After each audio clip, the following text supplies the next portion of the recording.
회계 처리하면서 이제 오늘 지금 설명드리는 이 기금 회계, 우리 내부적으로는 회계 단위, 프로젝트 관리 이런 부분들이 실무적으로 상당히 좀 많이 힘들어하시는 부분도 있고, 또 제가 이제 감사를 다니면서 이제 단체들 결산서 들어가 보면은 너무 어렵게 만들어 오신 분도 계시고, 그래서 이거를 한 번은 좀 정리를 하고 좀 설명을 드릴 필요가 있겠다. 그래서 좀 시간을 만들었습니다. 3월달 결산을 하시면서. 더군다나 또 하나가 이번에 공익법인 회계 기준에 따라 결산서 공시하다 보면은 어찌됐든 공익목적 사업과 기타 사업으로는 또 반드시 또 구분을 해야만 되는 상황이고, 그러다 보니까 창피하다 그럴까요?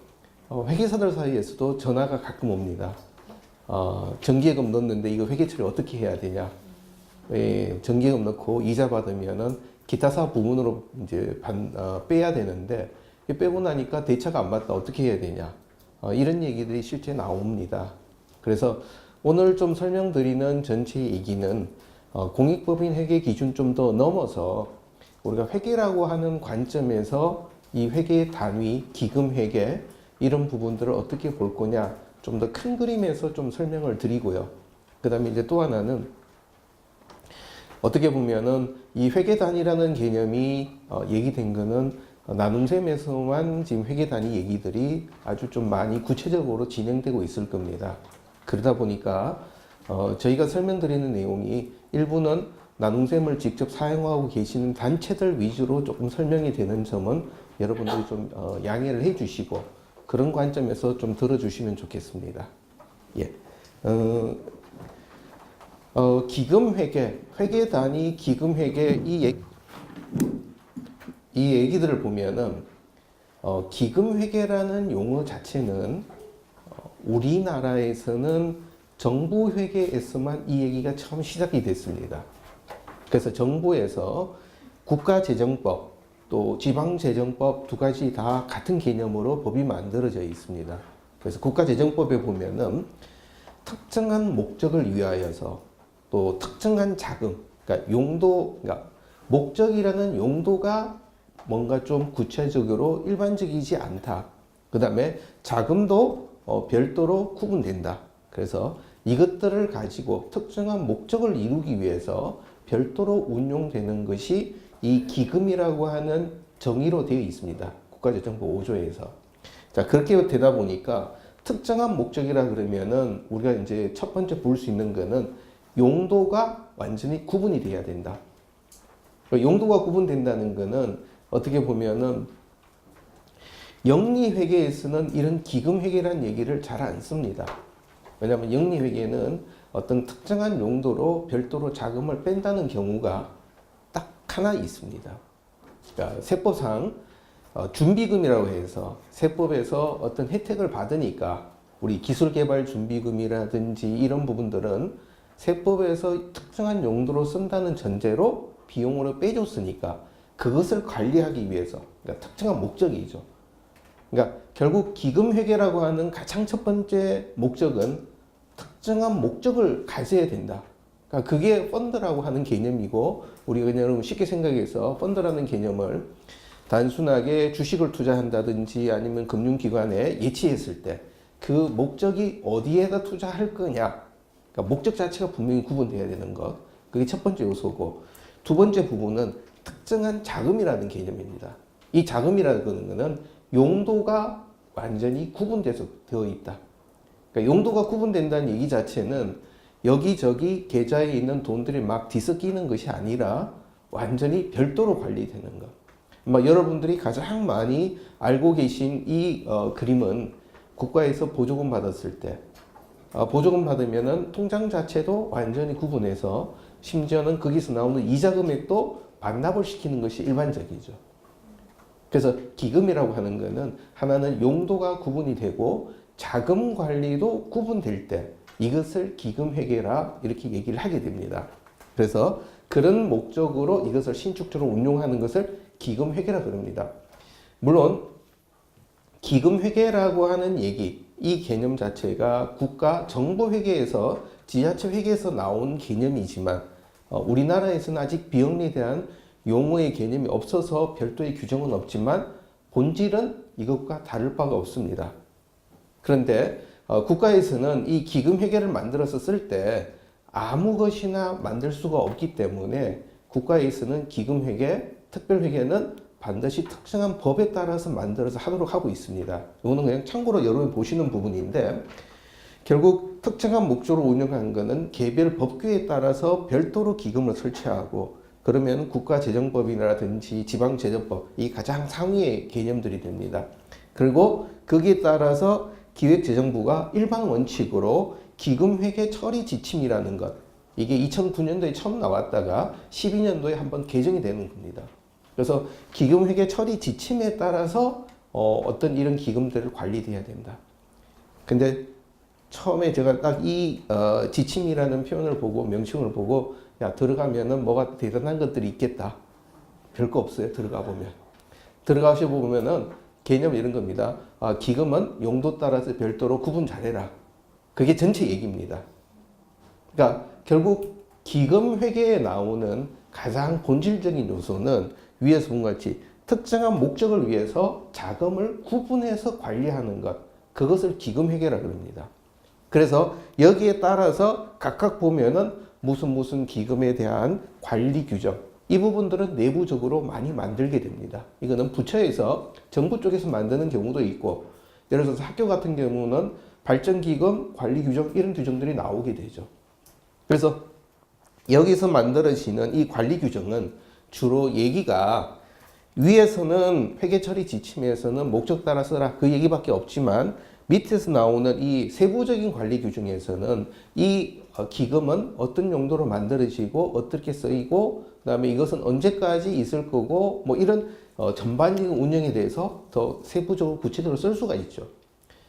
제가 단체 감사를 나가 있어 보면은 기금을 별도로 만들었는데 기금에 대한 관리 규정이 없어요. 관리 규정이 없으면 뭐가 문제냐?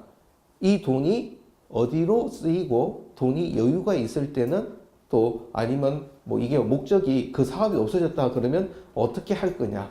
그 다음에 대한 얘기들이 개념적으로 정리가 안 되게 됩니다. 그래서 그런 개념의 정리들이 이런 관리 규정에 있을 때 그때 뭐 정부도 그렇지만 여러분 비영리 단체에서도 내부의 이사회, 총회 이런 부분에서 이 기금이 어떻게 움직이는가에 대해서 누구나 같이 어떤 공정하게 갈 수 있는 기준이 될 수 있습니다. 그리고 우리가 보는 이 기금 회계라고 하는 개념 자체도 회계라는 개념 자체는 있었던 사실관계에 따라서 우리가 기록하는 부분이다 보니까 결국 사실관계를 정리하려면 이 기금 관리 규정들이 명확하게 잘 나와야 되는 부분들이 됩니다. 그리고 이런 기금 관리 규정에 대한 또 하나 우리가 많이 구체적으로 여러분들이 접했었던 경우들이 주로 예를 들어서 보조금 사용 지침 아니면 보조금 관련된 집행 지침 이런 것들이 아마 여러분들이 서울시라든지 행안부라든지 복지부에서 받으시면 지침이 나올 겁니다. 어떻게 보면 그것 자체는 그 보조금이라는 기금이 어떻게 사용될 거냐에 대한 규정으로 나온 게 여기 나오는 관리 규정 지침의 성격이 되게 되죠. 그러면 우리가 하는 회계 처리는 어찌됐든 이 기금 회계라고 하는 큰 그림 자체는 어찌됐든 어떤 용도별로 부여되어 있던 자금이 그 용도별로 제대로 사용되는가를 보여주고자 하는 게 이 기금 회계를 구분하는 목적입니다. 그래서 이런 관점에 대한 게 큰 기금 회계의 개념이다.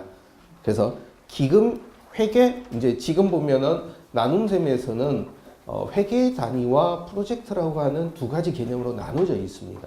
그래서 한번 보시게 되면은 기금 회계, 기금이라고 하는 거는 앞에서 보셨던 것 같이 특정한 목적에 특정한 자금을 운용하는 것이다. 근데 거기에 대해서 프로젝트라고 하는 개념은 요것과 조금 다르게 정의를 제가 내렸습니다. 그것은 위에 거는 특정한 목적의 특정한 자금이라는 겁니다. 그러니까 이 특정한 목적은 계속적으로 갈 수 있다는 얘기입니다. 예를 들어서 어떤 장학재단이 장학기금 갖고 있다. 그럼 장학기금을 갖고 있다 그러면 이 단체는 장학사업을 하다 보니까 이 사업 자체가 계속적으로 반복적으로 계속 간다는 얘기가 되는 개념이 바탕에 깔려 있습니다. 그런데 이 프로젝트라고 하는 거는 지금 여기 보신 것 같이 어떤 특정한 목적 달성이 먼저 전제됩니다. 여러분들의 사업비를 받는다. 아니면 여러분의 내부에서 어떤 프로젝트를 만들었다. 그러면 그 프로젝트의 가장 기본 목적은 그것 자체가 계속 반복적으로 가는 것은 아니라 이 어떤 그 특정한 결과치, 그러니까 목표 달성을 전제로 특정한 자금을 한시적으로 운용하는 것을 프로젝트라고 볼 수 있는 거죠.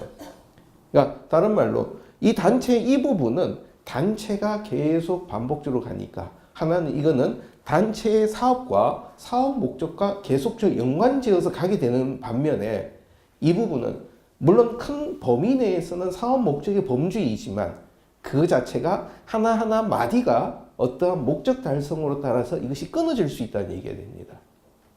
그래서 그러다 보니까 지금 여기서 나오는 이 부분은 목적 범위 내에서 계속성을 전제로 하기 때문에 회계 기간별로 이 성과를 측정할 수가 있게 되는 거죠. 그래서 올해는 장학 사업이 어땠다. 올해는 교육 사업이 어떻게 했었다. 어떤 조직이 가고 있는 어떤 목적 사업 중에 장학 사업, 교육 사업, 뭐 아니면은 환경 운동 이런 여러 가지 얘기들이 있다 그럴 때 그 사업의 목적별로 매년 단위로 이것이 이루어지느냐. 그러면은 우리가 볼 때 이 기금 회계 단위에 가야 되는 그림은 단체가 가지고 가는 목적 사업의 기능별로 회계 단위를 구분하는 것이 가장 그 단체의 성과를 잘 보여줄 수가 있는 게 됩니다. 그러나 프로젝트라고 하는 얘기는 특정한 목적 달성 성취를 전제로 하기 때문에 그 목적을 이루기 위한 과정까지가 이 프로젝트 관리의 대상이 됩니다. 그러면은 예를 들어서 이번에 장학 사업을 하는데 그 중에서 장학 사업하는 범주 중에 보니까 학생들을 데리고 가서 이번에 뭐 유럽을 가서 옛날 어떤 문명을 보여주는 프로젝트를 하자. 그는 장학 사업이라고 하는 단체의 큰 목적 사업 범주에서 이번 여름에 하나의 프로젝트 다른 특별한 어떤 목적 달성이 하나가 생기는 거죠. 근데 이거는 그렇게 애들을 선발하고 데리고 유럽 여행을 갔다 오고 뒤에 마무리하고 애들 평가하고 보고서하고 이런 부분들을 뒤처리로 공유하면은 그 자체는 끝나는 거죠. 그렇다고 단체가 없어지는 건 아니라는 얘기죠. 그래서 우리가 회계 단위와 프로젝트를 나눌 때 이 회계 단위라고 하는 것은 단체가 계속 가는 개념의 것이 회계 단위가 되고 프로젝트는 그 단체가 수행하는 목적 사업의 기능 중에서 그것을 구체적으로 이루기 위한 어떤 세부적인 지침의 고울이다, 목표다 이렇게 우리가 구분해서 가시면은 이 두 가지 개념이 좀 정리가 쉬워질 것 같습니다.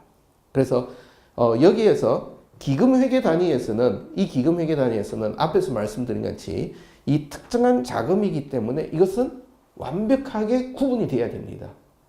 그래서 하나의 회계 단위와 또 다른 회계 단위는 이건 용도가 전혀 그러니까 쉽게 얘기하면 다른 회사라고 우리가 생각을 해야 됩니다. 그래서 예를 들어서 어떤 사람이 교육 사업에 후원을 했다. 또 어떤 사람은 장학금 사업에다가 후원을 했다. 어떤 사람은 교육 컨설팅에다 후원을 했다. 그럼 뭐 후원은 우리 단체에는 후원금이 다 동일하게 들어왔지만 그러나 그 교육 사업에서는 이 자금을 빼서 다른 쪽으로 쓰면은 이거는 후원자의 후원 의도와는 다르게 가는 것이죠. 그러다 보니까 이런 경우는 이쪽에서 일시적으로 넘겨줬다. 이거는 우리가 돌려받아야 된다는 개념을 가질 수밖에 없는 게 됩니다.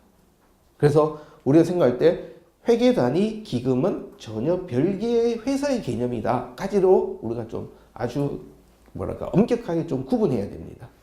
그런 상태에서 프로젝트도 어떤 경우는 프로젝트도 완전히 구분돼서 갈 수도 있지만 그러나 교육사업하고 하는 큰 그림 속에서는 교육사업 쪽에서 애들 데리고 어디 여행 갔다 오면서 탐방하는 것 또 애들에게 생활비 해주는 것, 멘토하는 것 교육사업 큰 그림이니까 그 안에서 우리가 조절하자 그러면은 이 프로젝트는 자금이 섞일 수도 있고 별도로 관리될 수도 있고 그것은 어떤 그 프로젝트의 성격에 따라서 더 세분화해서 볼 수 있는 게 되죠. 그래서 회계 단위와 프로젝트를 여러분들이 엄격하게 좀 구분해야 여러분들이 작업하실 때 혼선이 좀 방지될 수가 있습니다. 그래서 이 얘기들을 한번 우리 전체 그림으로 한번 제가 좀 정리를 해봤습니다. 지금 여기 줄은 회계 단위라는 개념, 이제 회계 기간이라는 개념이어서 12월 30일, 그러니까 점선과 점선은 1년이라고 그림을 보시면 됩니다. 그래서 어떤 조직에 있을 때 회계 보고 주체, 또 우리 결산서는 단체 전체 개념으로 결산서가 나오게 됩니다. 근데 우리가 이게 하는 사업의 종류를 보니까 어떤 특정한 사업을 연구하는 회계가 있고 교육 사업을 하는 회계가 있고 어떤 수익 사업이 있어서 빌딩을 임대하는 회계가 있을 수 있게 되죠.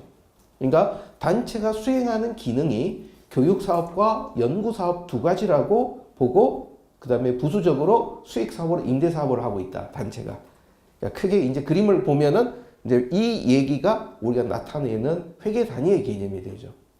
그리고 이 회계 단위에 따라서 보니까 교육 사업을 하다 보니까 교육 사업을 매년 단위로 2018년에 2019년에 회계개요, 2020년 회계개요 한 해마다 교육 사업 전체를 하나의 프로젝트로 볼 수도 있고 자 이렇게 되면은 어떻게 보면은 이 프로젝트가 회계 기간 안에서 움직이게 되겠죠.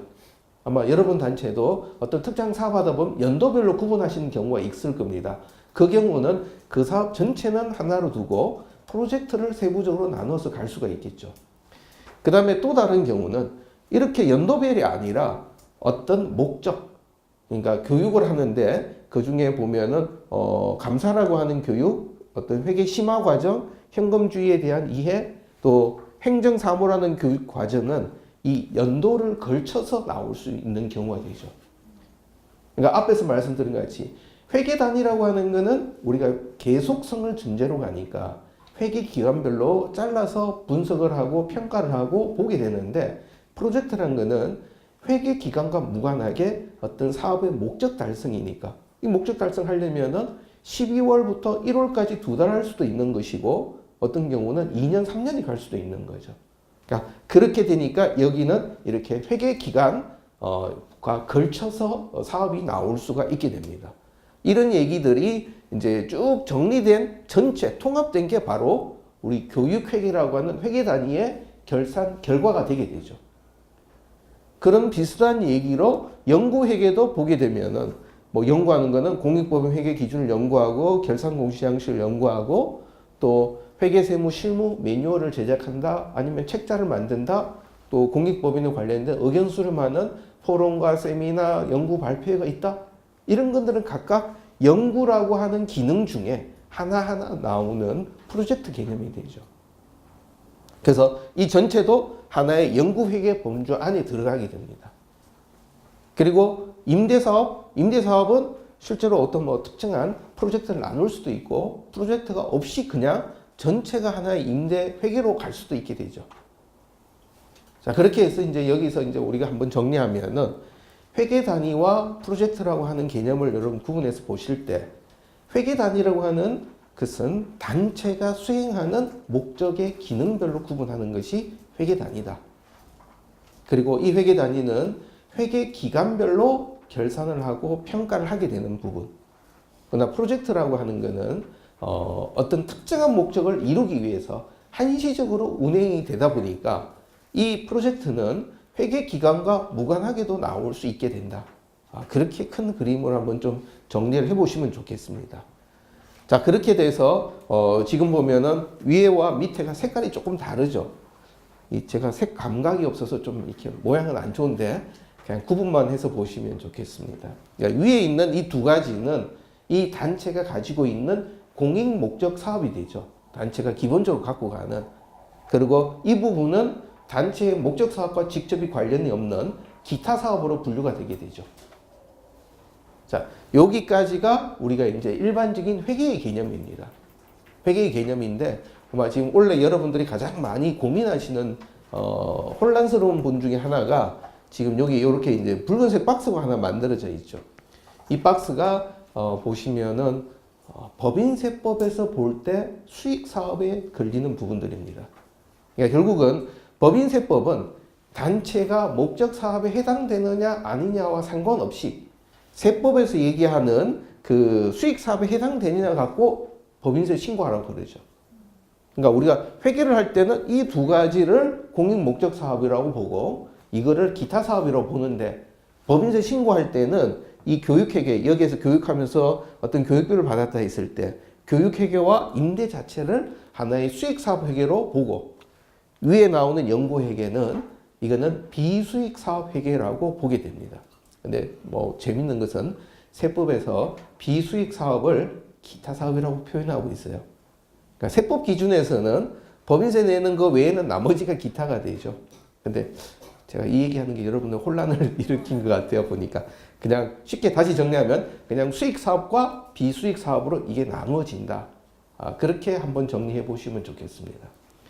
자, 지금 이제 제가 오늘 설명드리는 전체 이제 가는 그림은 회계 단위 프로젝트라고 하는 내용과 이게 이제 어떨 때 구분되느냐 하는 부분에 대한 것들을 먼저 좀 정리를 해드리고 그러고 나면은 그다음에 어떤 구체적인 이제 케이스를 가지고 실제 사례별 위주로 좀 설명을 드릴 예정입니다.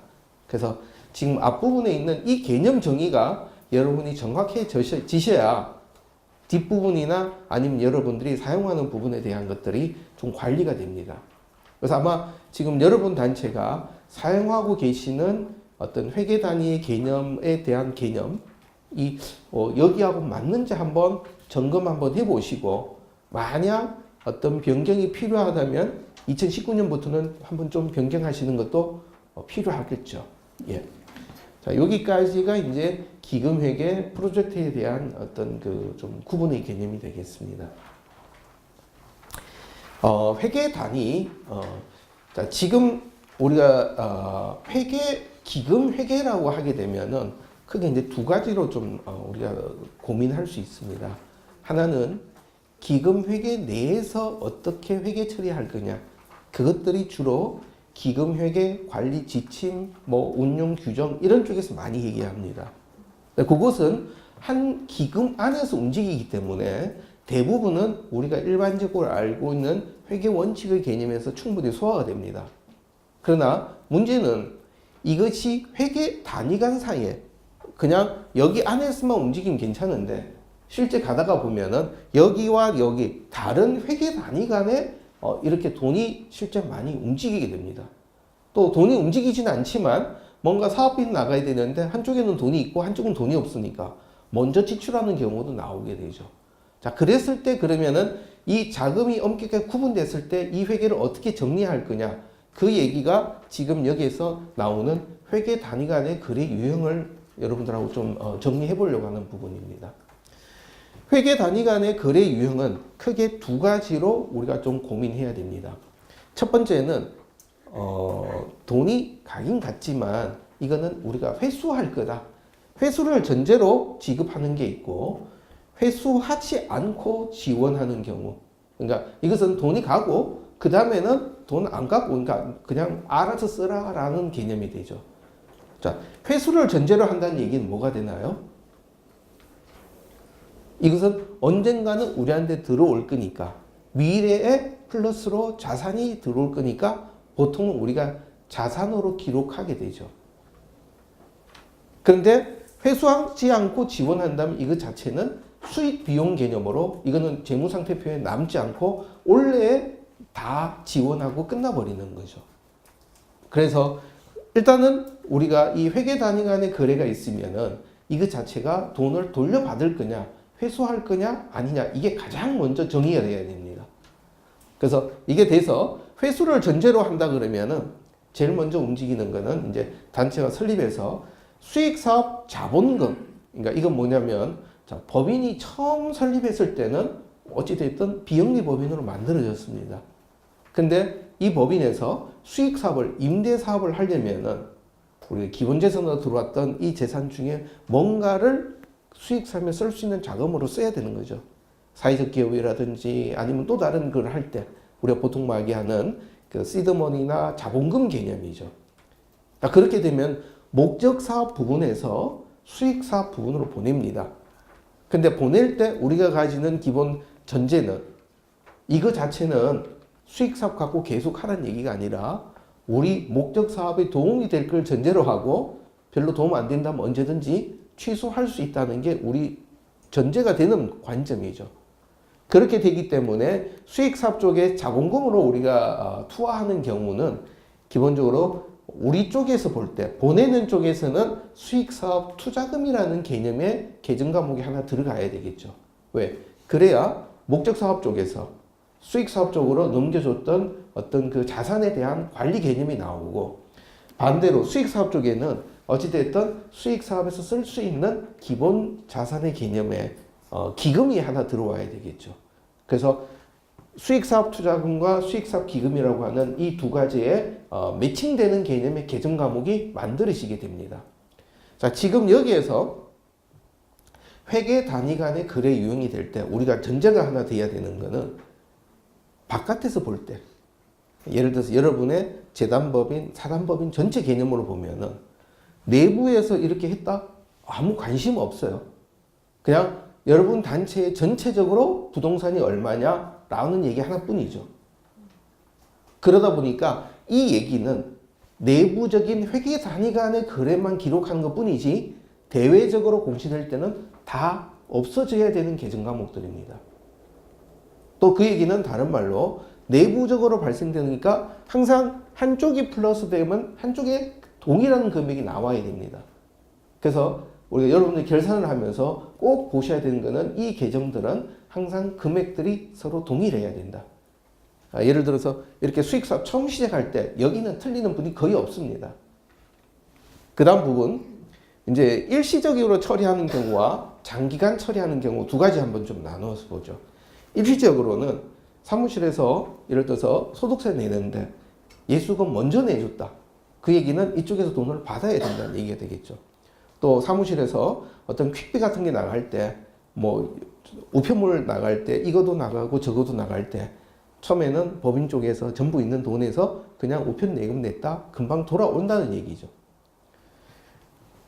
장기간은 A라는 사업 쪽에서 자금이 현재는 없는데 보조금은 3월 달에 나올 예정인데, 그러면 한쪽에서 대신 먼저 갖고 와서 쓰고 나중에 보조금 받으면 돌려줄 수가 있게 되죠.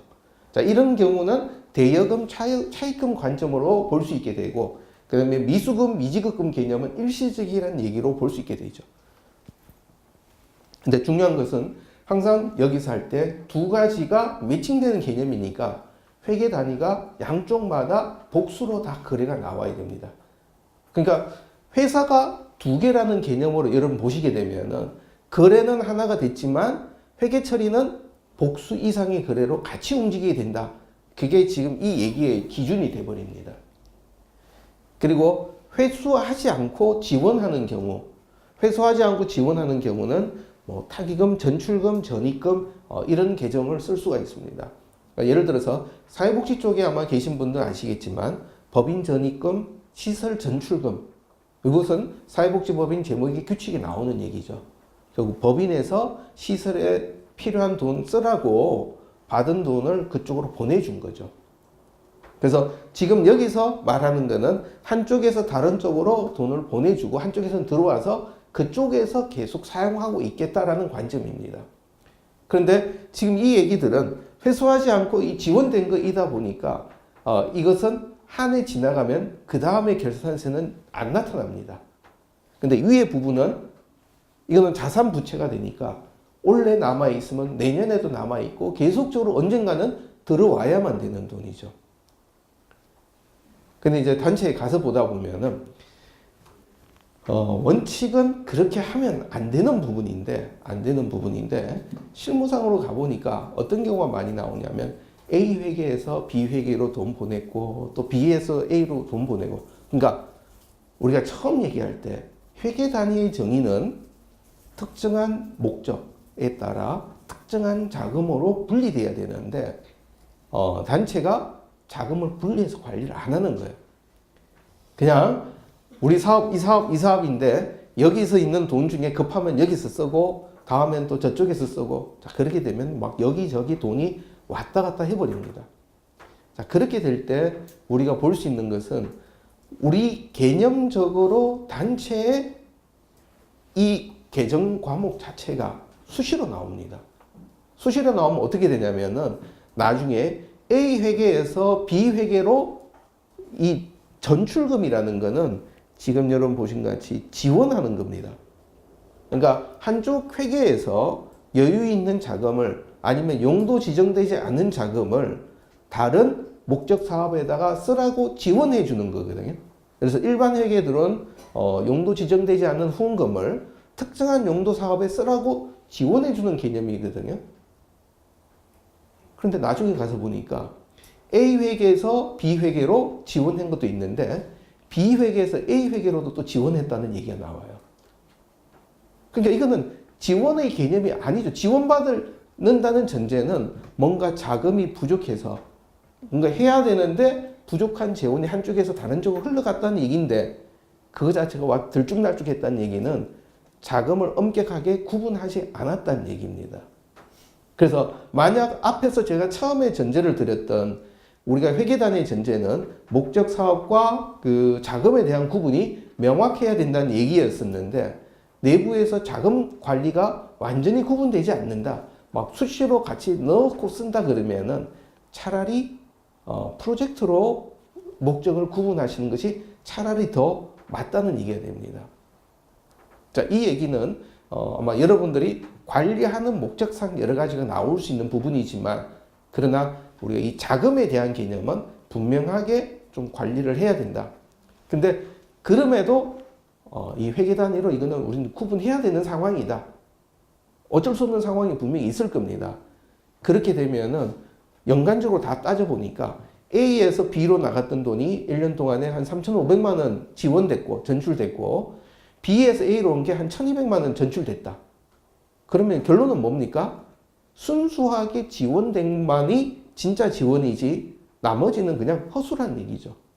그러면 연말에 결산을 하면서 이런 부분들에 대해서 플러스 마이너스에서 네트로 순 지원액이 얼마인지 이런 부분들을 한 번은 여러분들이 정리해 주실 것이 필요합니다.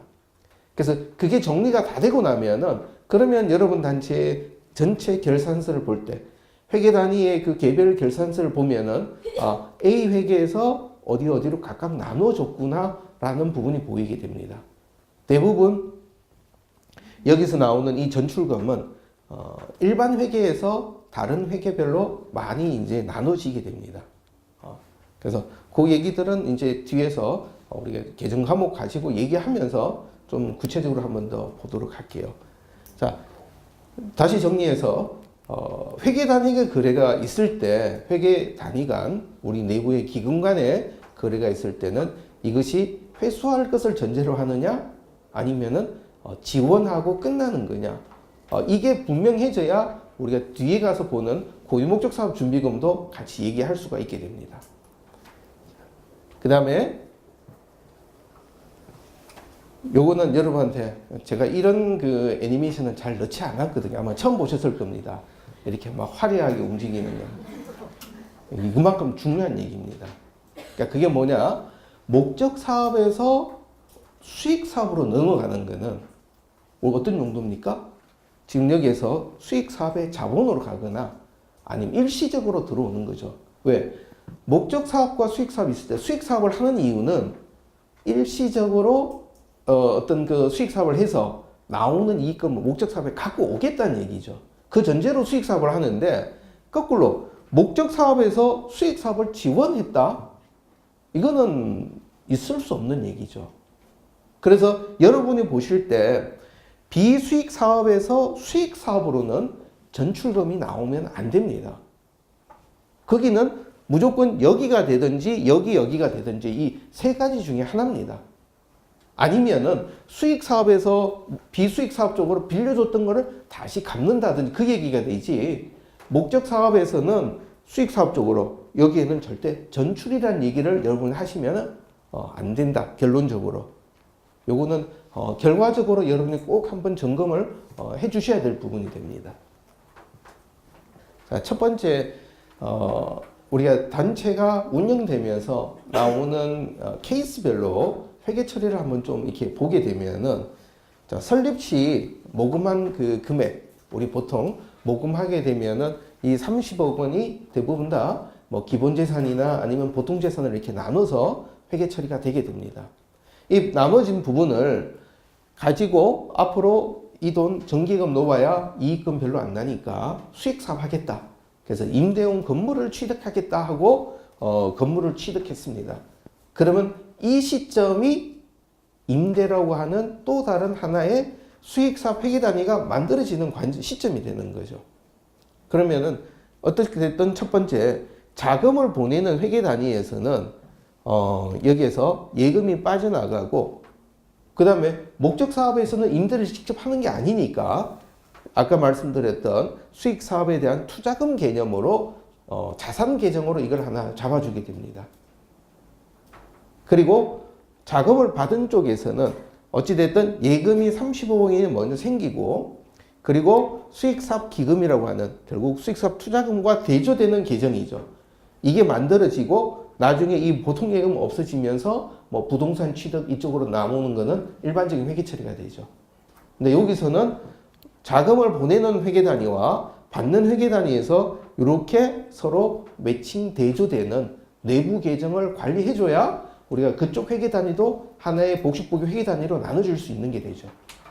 그래서 지금 여기에 수익사업 투자금은 분류할 때 이거 자체는 우리가 계속 목적 사업에서 넘겨줬다고 꼬리표를 달고 가는 부분이니까 우리가 재무상태표에서 자산에서 유동자산, 비유동자산에서는 비유동자산으로 구분하고, 그다음에 비유동자산 안에서는 투자자산이라고 여러분들이 표시해도 괜찮고, 아니면은 기타 비유동자산, 어떻게 보면 성격적으로는 여기에 더 맞겠죠. 투자라고 하는 우부에서 투자 수익을 얻으려고 외부에 나가는 개념이지만 이것은 내부에서 그냥 갖고 가는 거니까 투자 자산과도 조금 다른 의미에서 기타 비유동 자산을 가도 상관은 없습니다. 그래서 수익사업 투자금이라고 하는 이 계정 과목은 투자 자산이나 아니면 기타 비유동 자산 두 가지 그룹 중에 여러분들이 넣기 편하신 대로 계정 과목 분류해 놓으시면 되겠습니다. 그리고 자금을 받은 회계 단위에서는 여기서 수익사업 기금, 이건 뭐가 되나요? 어찌됐든 대변에 오는 거니까, 대변 오니까 부채나 순자산 쪽인데 부채는 아니고 순자산 쪽에서 기본 순자산, 보통 순자산 쪽이 됩니다. 우리가 순자산에는. 근데 보통 순자산의 개념은 사업의 결과 남아있는 잉여 차익이나 별도로 적립한 건데 이것은 사업의 결과로 남은 차이가 아니죠. 그러다 보니까 이거 자체는 기본 순자산에서 어떻게 보면 수익 사업의 우리가 기업으로 따지면 자본금 개념이다라고 보는 거죠. 다른 말로 수익 사업에서 볼 때 보는 기본 재산의 개념이다. 그런 개념으로 이거는 기본 순자산으로 여러분들이 분류하시면 됩니다. 물론 이 얘기는 나중에 통합할 때, 통합하면은 위에 있는 비유동자산 쪽에서는 요 금액이 없어져야 되고, 기본 순자산 쪽에서는 이 금액이 통합할 때는 표시가 안 돼야 되는 게 맞는 얘기가 되겠죠. 그 얘기는 우리가 통합이라고 한 거는 대외적으로는 어떤 조직이 어디 외부에 투자하는 건 하나도 없는 거죠. 그리고 이만큼 또 내부에서 우리가 관리하기 위한 대주 계정을 움직인 부분이니까. 지금 여기 나오는 얘기는 사무실에서 많이 나오는 경우들입니다. 사무실 안에서 여기는 이제 퀵비라고 예를 들었는데 그게 우편 요금이 될 수도 있고 아니면 사무실에서 소모품, 복사용지 같은 거 샀을 때도 있는데, 근데 이제 그 전체가 다 한 군데서 쓰일 수도 있지만 때로는 여러 그 회계 단위 사업별로 나눠지는 거를 대부분 법인에서 관리팀에서 어떤 현찰을 갖고 있거나 아니면 법인카드를 갖고 사용하거나 이러는 경우에는 한 곳에서 먼저 다 지출하는 경우가 발생이 되죠. 지금은 그런 경우를 다 포괄하는 개념입니다. 그래서 어떤 현찰이 지급되거나 아니면 법인카드로 한꺼번에 나가거나 아니면 법인 체크카드로 한쪽 계좌에서 다 빠져나가거나 지금 동일한 케이스로 보시면 됩니다. 어떤 비용이 지출됐는데 여러 회계 단위가 부담할 비용을 법인 회계 쪽에서 아니면 일반 회계 쪽에서 총괄적으로 먼저 지출했다. 근데 여기서 나오는 전제는 회수할 예정이라는 얘기죠. 그러니까 그 얘기는 그쪽 사업과 이쪽 사업 완전히 구분하고 별도 지원이 아니라 나중에 돌려받겠다는 얘기죠. 그래서 먼저 자금을 지출하는 쪽에서는 결국 돈이 6만 원 나갔다. 6만 원 나가면은 이 중에 자체적으로 부담해야 되는 경비가 10,000원이고 다른 회계 단위가 5만 원을 다른 회계 단위였다면 여기는 기금관 미수금이라 해서 이거는 우리가 돌려받을 돈이다라고 표시를 해야 되죠. 근데 여기서 나오는 기금관 미수금이 제가 여기는 한 줄로 했지만 만약에 회계 단위가 여러 개 나눠져 있다면은 각각에 따라서 거래처를 다 다른 회계 단위로 구분해서 작업을 하셔야 되겠죠. 그리고 법인회계가 먼저 대신 납부해서 나중에 갚아줘야 되는 회계. 그러니까 이쪽에 돈 이제 대신 지급해주는 쪽이죠. 그럼 그쪽에서는 어떻게 보면은 거기서 부담해야 되는 운반비, 여기는 돈은 안 냈지만 이미 운반비는 다 지출이 된 거죠. 그래서 비용으로는 운반비로 잡고 그 다음에 우리 법인회계 쪽 기금 다른 회계 단위에다가 갚아야 될 돈이다 해서 기금과 미지급금이라고 이렇게 회계 정리를 해야 됩니다. 자, 그러면 지금 이제 앞에 케이스도 보셨지만 이 기금회계라고 하는 거는 실제는 단체에서 하나의 거래 사건이었지만 그러나 우리가 자금을 완전히 구분해서 관리한다는 전제로 보니까 결국 두 회사를 동시에 회계 처리한다라는 관점이 되게 됩니다.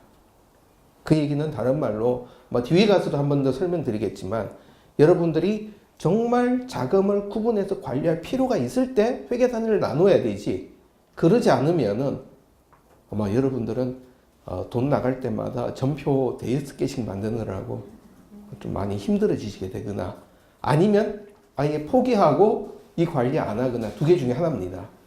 예. 일단은 회계 처리가 나와야 되는 과정에 대한 얘기들 계속 더 들어가 있습니다. 동일한 케이스인데 이번에는 우리가 회수하지 않을 거다. 그러니까 법인에서 일반 회계 쪽에서 저쪽에 자금 적은 모자라니까 그냥 우리 쪽에서 부담하고 끝내겠다. 부담하고 끝내겠다는 얘기는 먼저 자금을 지출한 쪽에서는 다른 쪽에다가 지원했다는 타기금, 전출금, 비용으로 먼저 이제 잡아주면 되겠죠. 이건 비용으로 잡아주고 그리고 대신 됐던 쪽에는 우리 쪽에서 하고 여기에 운반비가 나갔는데 다른 회계 단위에서 대신 들어온 거니까 이 부분에 대해서는 그쪽 회계 단위에서 대신 부담했지만 우리 쪽엔 이만큼 비용이었다. 그러니까 그 얘기는 다른 쪽에서 돈 받아서 우리 비용이 집행됐다. 앞에서 처음 말씀드렸을 때 우리가 내부 회계 단위에 갈 때 가장 먼저 해야 되는 거는 이것이 회수할 거냐 아니면 회수하지 않고 지원할 거냐에 따라서 자산 부채로 갈 거냐 아니면 수익 비용으로 갈 거냐의 얘기들을 우리가 고민해 나가는 가닥이 되겠습니다. 그 다음에 또 다른 경우 자 지금은 한 사람이 두 회계 단위 사업을 공통으로 담당하는 경우 이게 이제 공익법인 회계 기준 하면서 우리가 자주 나오는 부분입니다. 예를 들어서 규모가 아주 크고 A라는 직원, B라는 직원이 다 담당하는 업무가 다르면 괜찮은데 규모 작을 때는 관리 역할을 하는 팀이 모금도 담당하기도 하고 또 사업을 담당하기도 하고 이렇게 한 사람이 여러 군데 사업을 하게 됩니다. 그러다 보면은 결국 돈 자체 그렇다고 이제 복지 쪽은 완전히 나눠서 나가는 경우도 있습니다. 그렇지만 여전히 또 그쪽도 돈을 한쪽으로 몰아서 결국 일반적인 법인세 신고하는 쪽에서 대부분 급여가 나가게 됩니다. 자, 그러면 어찌됐든 A라는 회계단위, 돈을 지출하는 회계단위에서 우리가 돈이 여기에서 지금 900만 원이 이제 인건비로 나갑니다. 900만원이 나가지만 우리 사업 쪽에서 있는 이 인원은 다른 사업도 같이 감당한다. 그렇게 되면은 거기에 해당되는 만큼은 우리 비용이 아니라 저쪽에 대한 비용이 되는 거죠. 다른 회계단위. 근데 여기에서는 회수하지 않겠다. 그럼 지원한다는 얘기니까 그 얘기는 다른 부분, 다른 회계단위에서 부담해야 되는 부분만큼이 타기금, 전출금으로 회계 처리를 하게 되죠.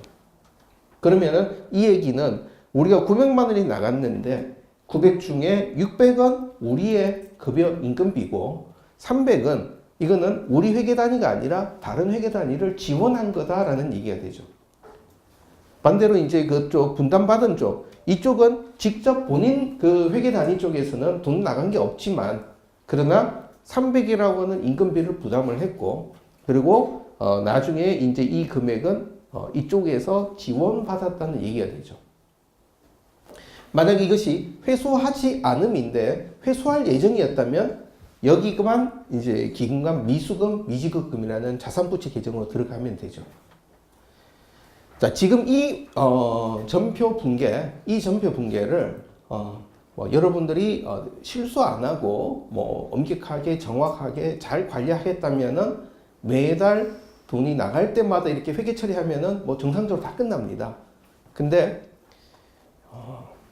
제가 만나본 단체에서 돈이 나갈 때 2대 1로 이렇게 인건비 배분되고 그 다음 달은 반반이고 이렇게까지 관리를 잘 못하죠. 그러니까 이렇게 할 수 있으면 매달 분계를 하시고 그 다음에 예를 들어서 1년이 다 지나고 났는데 보니까 이만큼은 저쪽으로 넘겨줘야 되겠다 하면은 나중에 전체 급여 전체를 하나로 좀 이렇게 분계를 수정하는 분계로 내어주셔도 상관은 없습니다. 어찌됐든 결론은 동일하게 들어가게 되죠.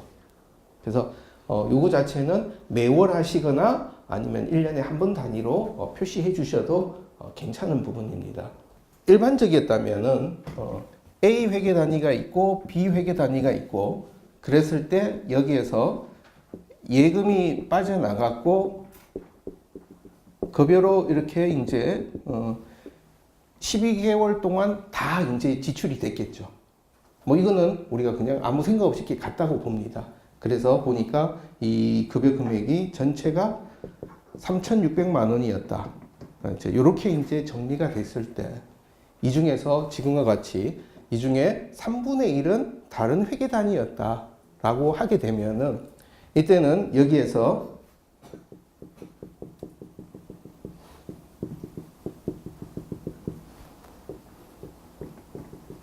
이 급여 3,600 중에 3분의 1이니까 1,200만 원을 취소하는 분계가 하나 들어가는 거죠.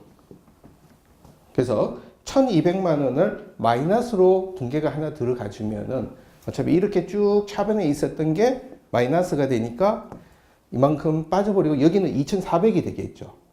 그리고 이 1,200만큼은 저쪽에다가 지원하는 게 되니까 타기금 전출금으로 해서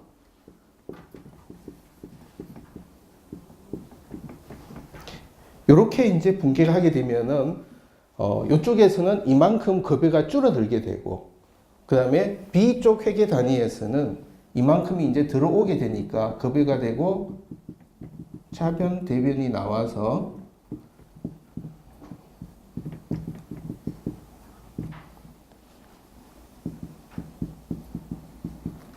타기금 전입금 해서 1,200만 원 이렇게 분계가 들어가면은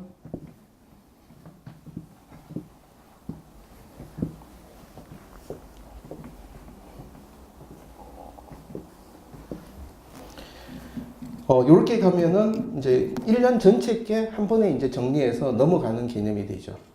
자, 그럴 때 이제 이 분계할 때 요거는 이제 오늘 설명하고는 조금 다른데 제가 차변에다가 이 마이너스를 넣었었죠.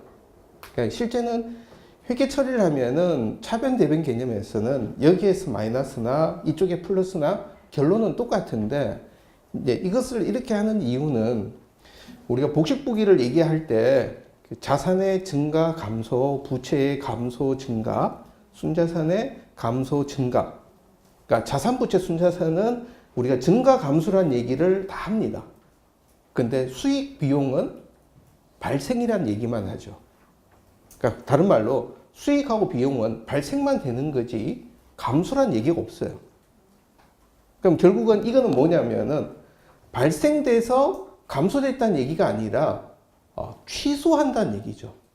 그러니까 3,600이 아니라 이만큼은 취소한다 라고 해서 마이너스로 들어가는 거죠. 그래서 따지면은 결국 2,400만 A 회계 단위의 발생이 되고 이쪽은 이쪽대로 이제 나오는 개념입니다. 그래서 수익 비용 분계를 들어갈 때 뭔가 취소하는 분계, 오류를 수정하는 거는 마이너스를 넣고 자산 부채에서는 증가 감소의 개념이니까 차변 대변의 상대 계정 과목으로 들어가면서 회계 처리를 하는 게 이론적으로 맞는 분계가 됩니다. 근데 난 그렇게 안 해왔는데 안 해와도 괜찮아요. 결론은 이제 똑같은데 그러나 이제 여러분 결산서를 볼 때 전체적으로 발생된 것과 이런 부분을 파악하기 위해서는 이렇게 마이너스로 들어가는 것이 조금 더 전체적으로 재무 정보가 이제 정확하게 전달되는 관점이 되겠습니다. 예. 그렇게 되면은 지금 이제 분기 나온 것들 그 매월 이렇게 하셔도 되고 아니면은 나중에 연말에 한 번으로 몰아서 저렇게 수정하셔도 뭐 괜찮은 부분이 되겠죠. 회수하지 않는 개념이고 마찬가지 회수하지 않는 거 있는데 만약 회수한다면 타기금 전입 전출이 아니라 기금과 미수금 미지급으로 돌려주시면 되겠죠. 그리고 그 다음 부분 나오는 부분들 요거는 우리가 기타소득세라고 하는 원천징수한 세금을 내는 부분에 대한 설명입니다. 우리가 회계단위 A, B, C 여러 군데가 있는데 사업을 집행하는 쪽에서 원천징수세액을 내야 되는데 우리가 보통 신고하는 것은 관리팀이 있는 일반 회계 쪽에서 많이 하게 되죠. 그러면은 돈은 그쪽에서 나가게 되니까 우리가 이제 두 가지 방법이 있죠. 하나는 신고하기 전에 원천징수한 세금을 먼저 보내가지고 같이 합해서 세금을 내는 방법이 있고 아니면 이쪽에서 먼저 내놓고 나중에 정산하는 방법이 있을 수 있죠. 근데 지금 여기 같은 경우는 원천징수한 기타소득세를 법인 회계단위 쪽으로 신고하는 데다가 돈을 보내준 겁니다. 보내주는 거니까 자금을 보내주는 쪽에서는 여기에서 예수금이라고 하는 소득세 이미 원천징수했던 예수금은 없어지는 게 되죠. 없어지고 보통예금 나가는 거니까 결국은 이쪽 회계단위 개념에서는 우리 원천징수한 거 우리는 이제 다 정리했다, 통하고 끝낸다는 얘기가 되죠. 근데 자금을 받는 쪽, 그러니까 여기 신고하는 회계 단위가 되죠. 신고하는 회계 쪽에서는 어찌됐든 보통예금은 들어왔는데 이 보통예금은 누구한테 주고 그럴 게 아니라 소득세 신고할 거를 대신 받아온 개념이죠. 그러니까 여기는 부채로 예수금에 대한 소득세 개념으로 잡아주는 것이 맞게 되겠죠. 그럼 이렇게 가게 되면은 나중에 법인 전체로 하게 되면은 예수금 소득세, 예수금 소득 마이너스가 플러스 마이너스가 되니까 실제적으로는 법인 전체 결산세에는 전혀 영향을 미치는 게 없죠. 근데 이제 여기는 그냥 제가 쉽게 설명하느라고 이렇게 만들었는데 조금 더 구분을 정확하게 하실 수 있다면은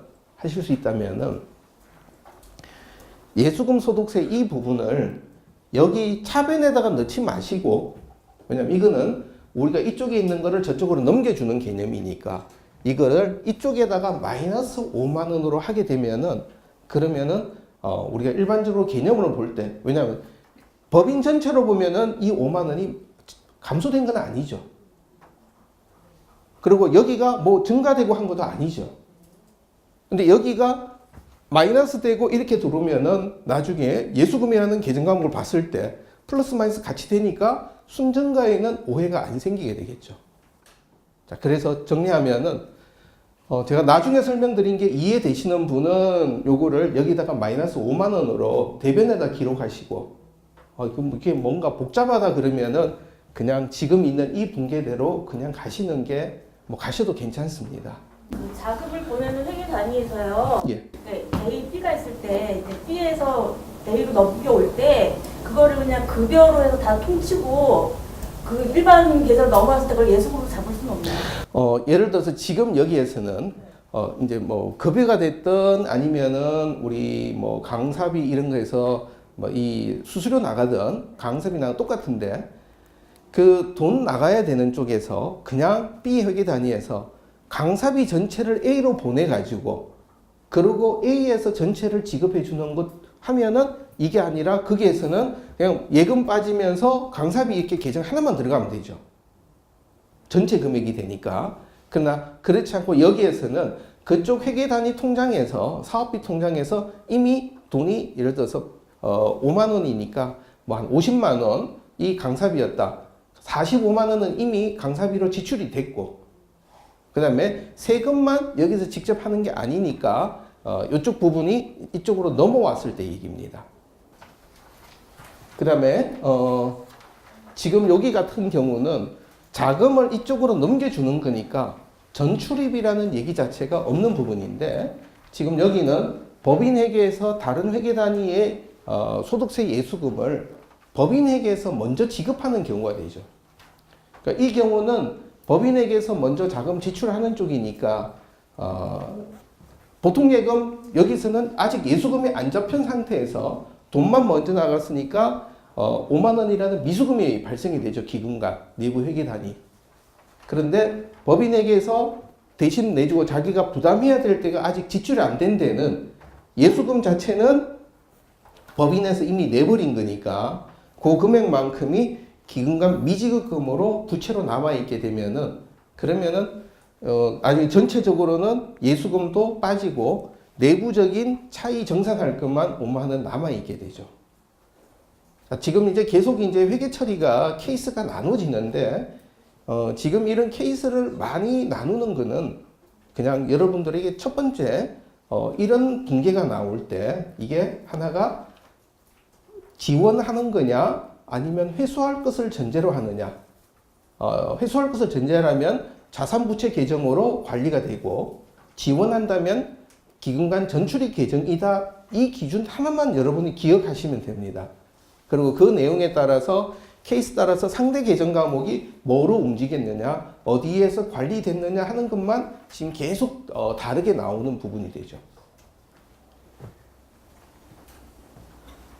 법인에게서 다른 회계 예수금을 대신 지급하는 경우, 지금 여기 같은 경우는 회수할 거다. 딴 쪽에서 돈을 돌려받겠다니까 이쪽에 같이 자산 부채로 남는 부분이 되고, 이쪽 부분은 대신 지급하니까 그쪽은 그쪽대로 그냥 하고 여기서 돈 부담해 주겠다 하는 쪽이면은 이거는 타기금 전출금과 타기금 전입금으로 정리가 되게 되죠. 자, 앞에와 다른 점은 부담할 거냐 아니냐의 차이뿐입니다. 거기에 따라서 기금과 미수금이냐 미지급금이냐라는 얘기가 나눠지죠.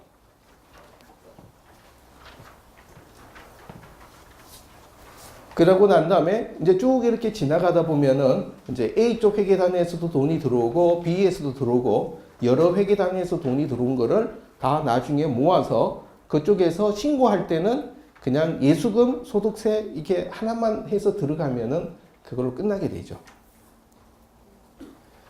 자, 지금 이제 원천세 관련돼서 지금 설명드린 거는 원천세 내용만 이제 이체되는 얘기들을 제가 정리한 부분입니다.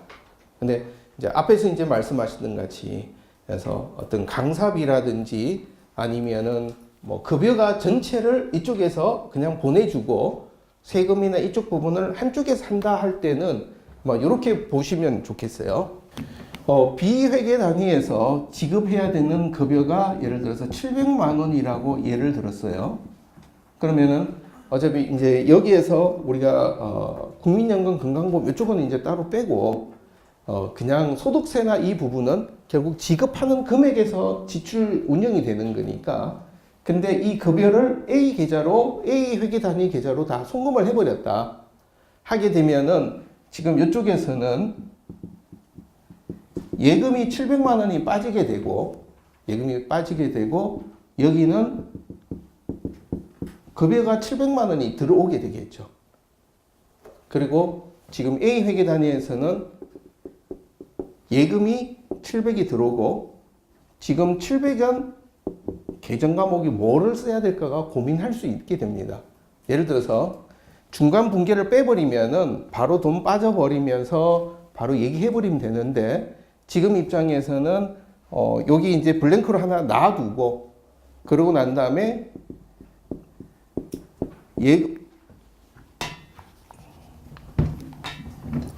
여기서 630 정도가 예금이 지출이 되고 소득세 예수금이 뭐 50만 원, 이게 앞뒤가 안 맞는 얘기지만 소득세, 지방소득세가 자, 이거 숫자 비율 틀린다고 뭐라 그러지 마세요.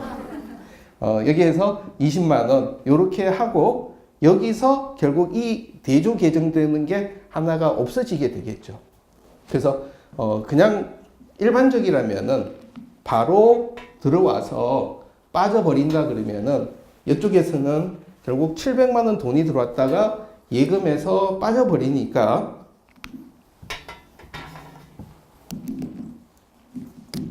하나 방법은 당일날 들어와서 바로 돈이 빠졌을 때는 분기가 이렇게 가면은 그냥 쉽게 끝나게 되겠죠. 그런데 만약에 날짜가 다르게 되면은 여기는 어떤 중간에 경과되는 계정, 경과되는 계정이 여기서는 미지급금이라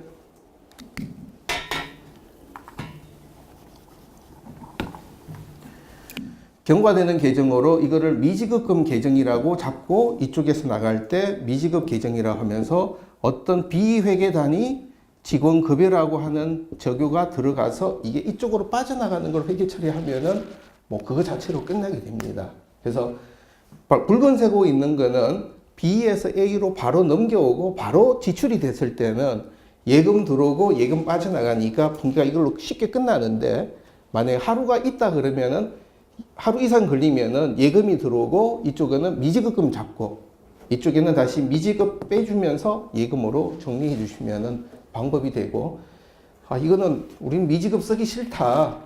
이건 그냥 가수금으로 쓰고 싶다. 그래서 가수금 했다가 이렇게 들어와도 그거 자체가 뭐 문제가 될 부분은 아닙니다.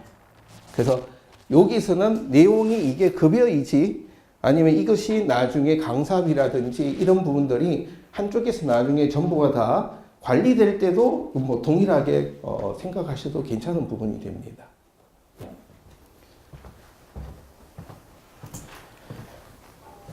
그리고 그 다음 얘기 고유목적 사업 준비금 얘기입니다. 고유목적 사업 준비금은 고유목적 사업 준비금 넘어가기 전에 아까 이제 그 쉬는 시간에 나왔던 질문들 중에 하나인데요. 우리가 가끔은 보조금을 받아서 사업을 진행할 때 그쪽 보조금 쪽 회계단위 통장에다 돈을 넣는 게 두 가지가 있습니다. 하나는 앞에서 말씀드렸던 것 같이 처음에 아직 보조금이 사업 예산 승인이 안 나서 먼저 지출하고 물론 엄격한 경우에 이거는 그 보조금 쪽에서 오케이를 한 경우입니다. 먼저 우리가 돈을 빌려주고 나중에 보조금 받아 회수해 올 때 그때는 기금과 미수금 아까 말씀드린 대로 가면 됩니다. 그런데 그게 아니라 보조금 사업을 하다 보면은 우리 쪽에서 자부담으로 그 사업을 같이 참여해야 되는 경우가 나오게 되겠죠. 그래서 자부담을 해야 된다 그러면은 그거는 A 회계 단위에서 보조금 사업 단위로 넘겨질 때 그때는 기금간 전출금 그리고 보조금 쪽에서는 전입금으로 들어와서 그게 자부담으로 관리되게 되겠죠. 그래서 한쪽에서 지원해주면은 회수 안 하는 개념이고 회수한다고 할 때만 이제 하는 거니까 자부담은 우리가 부담하는 거니까 지원금 성격이 됩니다. 그래서 전출입으로 정리하시면 됩니다. 그리고 또 나오는 것 중에 하나가 그 CMS 후원금 같은 경우 이거는 제가 여기 넣는다는 게 깜빡하고 놓쳤던 부분인데 예를 들어서 그 사람들 우리가 CMS를 해서 올 때는 뭐 금융결제원이나 아니면 효성이나 여기에 들어올 때는 여러 후원 종류를 다 가지고 오게 되죠. 그런데 실제는 들어오는 통장은 한 군데서만 들어오게 되죠. 그러면은 후원금이 들어오는 시점에 후원금 들어온 통장에서는 예금은 자체적으로 전체 다 생기지만 나머지 부분은 본인 끝의 후원금을 제외한 나머지는 다른 회계 단위에다가 우리가 지급해줘야 될 미지급금이 되죠.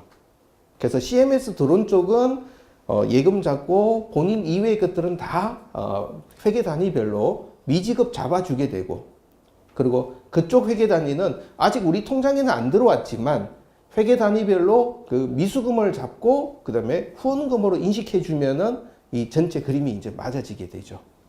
그래서 비슷하게 아까 우리가 퀵비 같은 거 아니면 경비를 한쪽에서 다 대신 내준 거나 아니면 CMS를 한쪽에서 다 갖고 온 거나 이게 자산 부채라고 하는 의미의 차이뿐이지 결론으로는 움직이는 건 동일한 개념이 됩니다. 그 다음에 이제 고유목적 사업 준비금. 자, 고유목적 사업 준비금은 우리가 법인세법 따라서 나오는 수익금, 거기에는 이자 수익도 있고 아니면 사업 소득도 있게 되죠. 그런데 어찌됐든 각 회계 단위별로 발생되는 것들을 정리하게 되죠. 그래서 각 사업마다 발생된 것에 대해서 고유목적 사업 준비금을 설정한다 그러면은 비수익 사업 쪽에서는 보통 예금 이자가 발생됐다. 이자 발생된 것을 설정하면은 그냥 이자 발생된 금액만큼 고유목적 사업 준비금 전입과 고유목적 사업 준비금 이렇게 이제 부채와 비용으로 잡으면 되죠. 지금 제가 설명드린 방식은 잉여금에서 처리하는 방식이 아니라 단기 회계연도에 부채와 비용으로 잡아주는 방식입니다. 그래서 여기 비용으로 잡고 부채로 올라오게 됩니다. 그리고 수익 사업 쪽에서는 이 수익 쪽 사업에서는 실제 얘기하고 있는 수익 사업에서도 있고 또 수익용 재산, 이 수익용 재산이라고 하는 거는 우리가 보통 얘기하는 정기예금들이 이제 주로 되죠. 그러니까 정기예금 자체가 어떤 그 사업이라고 얘기하기는 그렇지만 이자라는 수익이 조달되는 재산이다. 그래서 수익용 재산이라는 개념으로 이해하시면 됩니다. 그래서 여기에서 발생된 거면은 마찬가지로 고유목적 사업 준비금 전입 또 고유목적 지급 준비금 각 회계 단위별로 이 준비금을 잡아 주셔야 됩니다. 그렇게 해서 나중에 가면은 전체별로 이 얘기가 다 정리가 되게 되죠. 자, 그다음에 이것을 왜 이렇게 하느냐? 혹시 여러분 의문 안 드세요? 예. 실제 이제 회계 처리 하다 보면은 여기는 그래서 수익 사업 쪽은 마이너스가 나고 여기는 이익 플러스가 나는 경우도 있고요.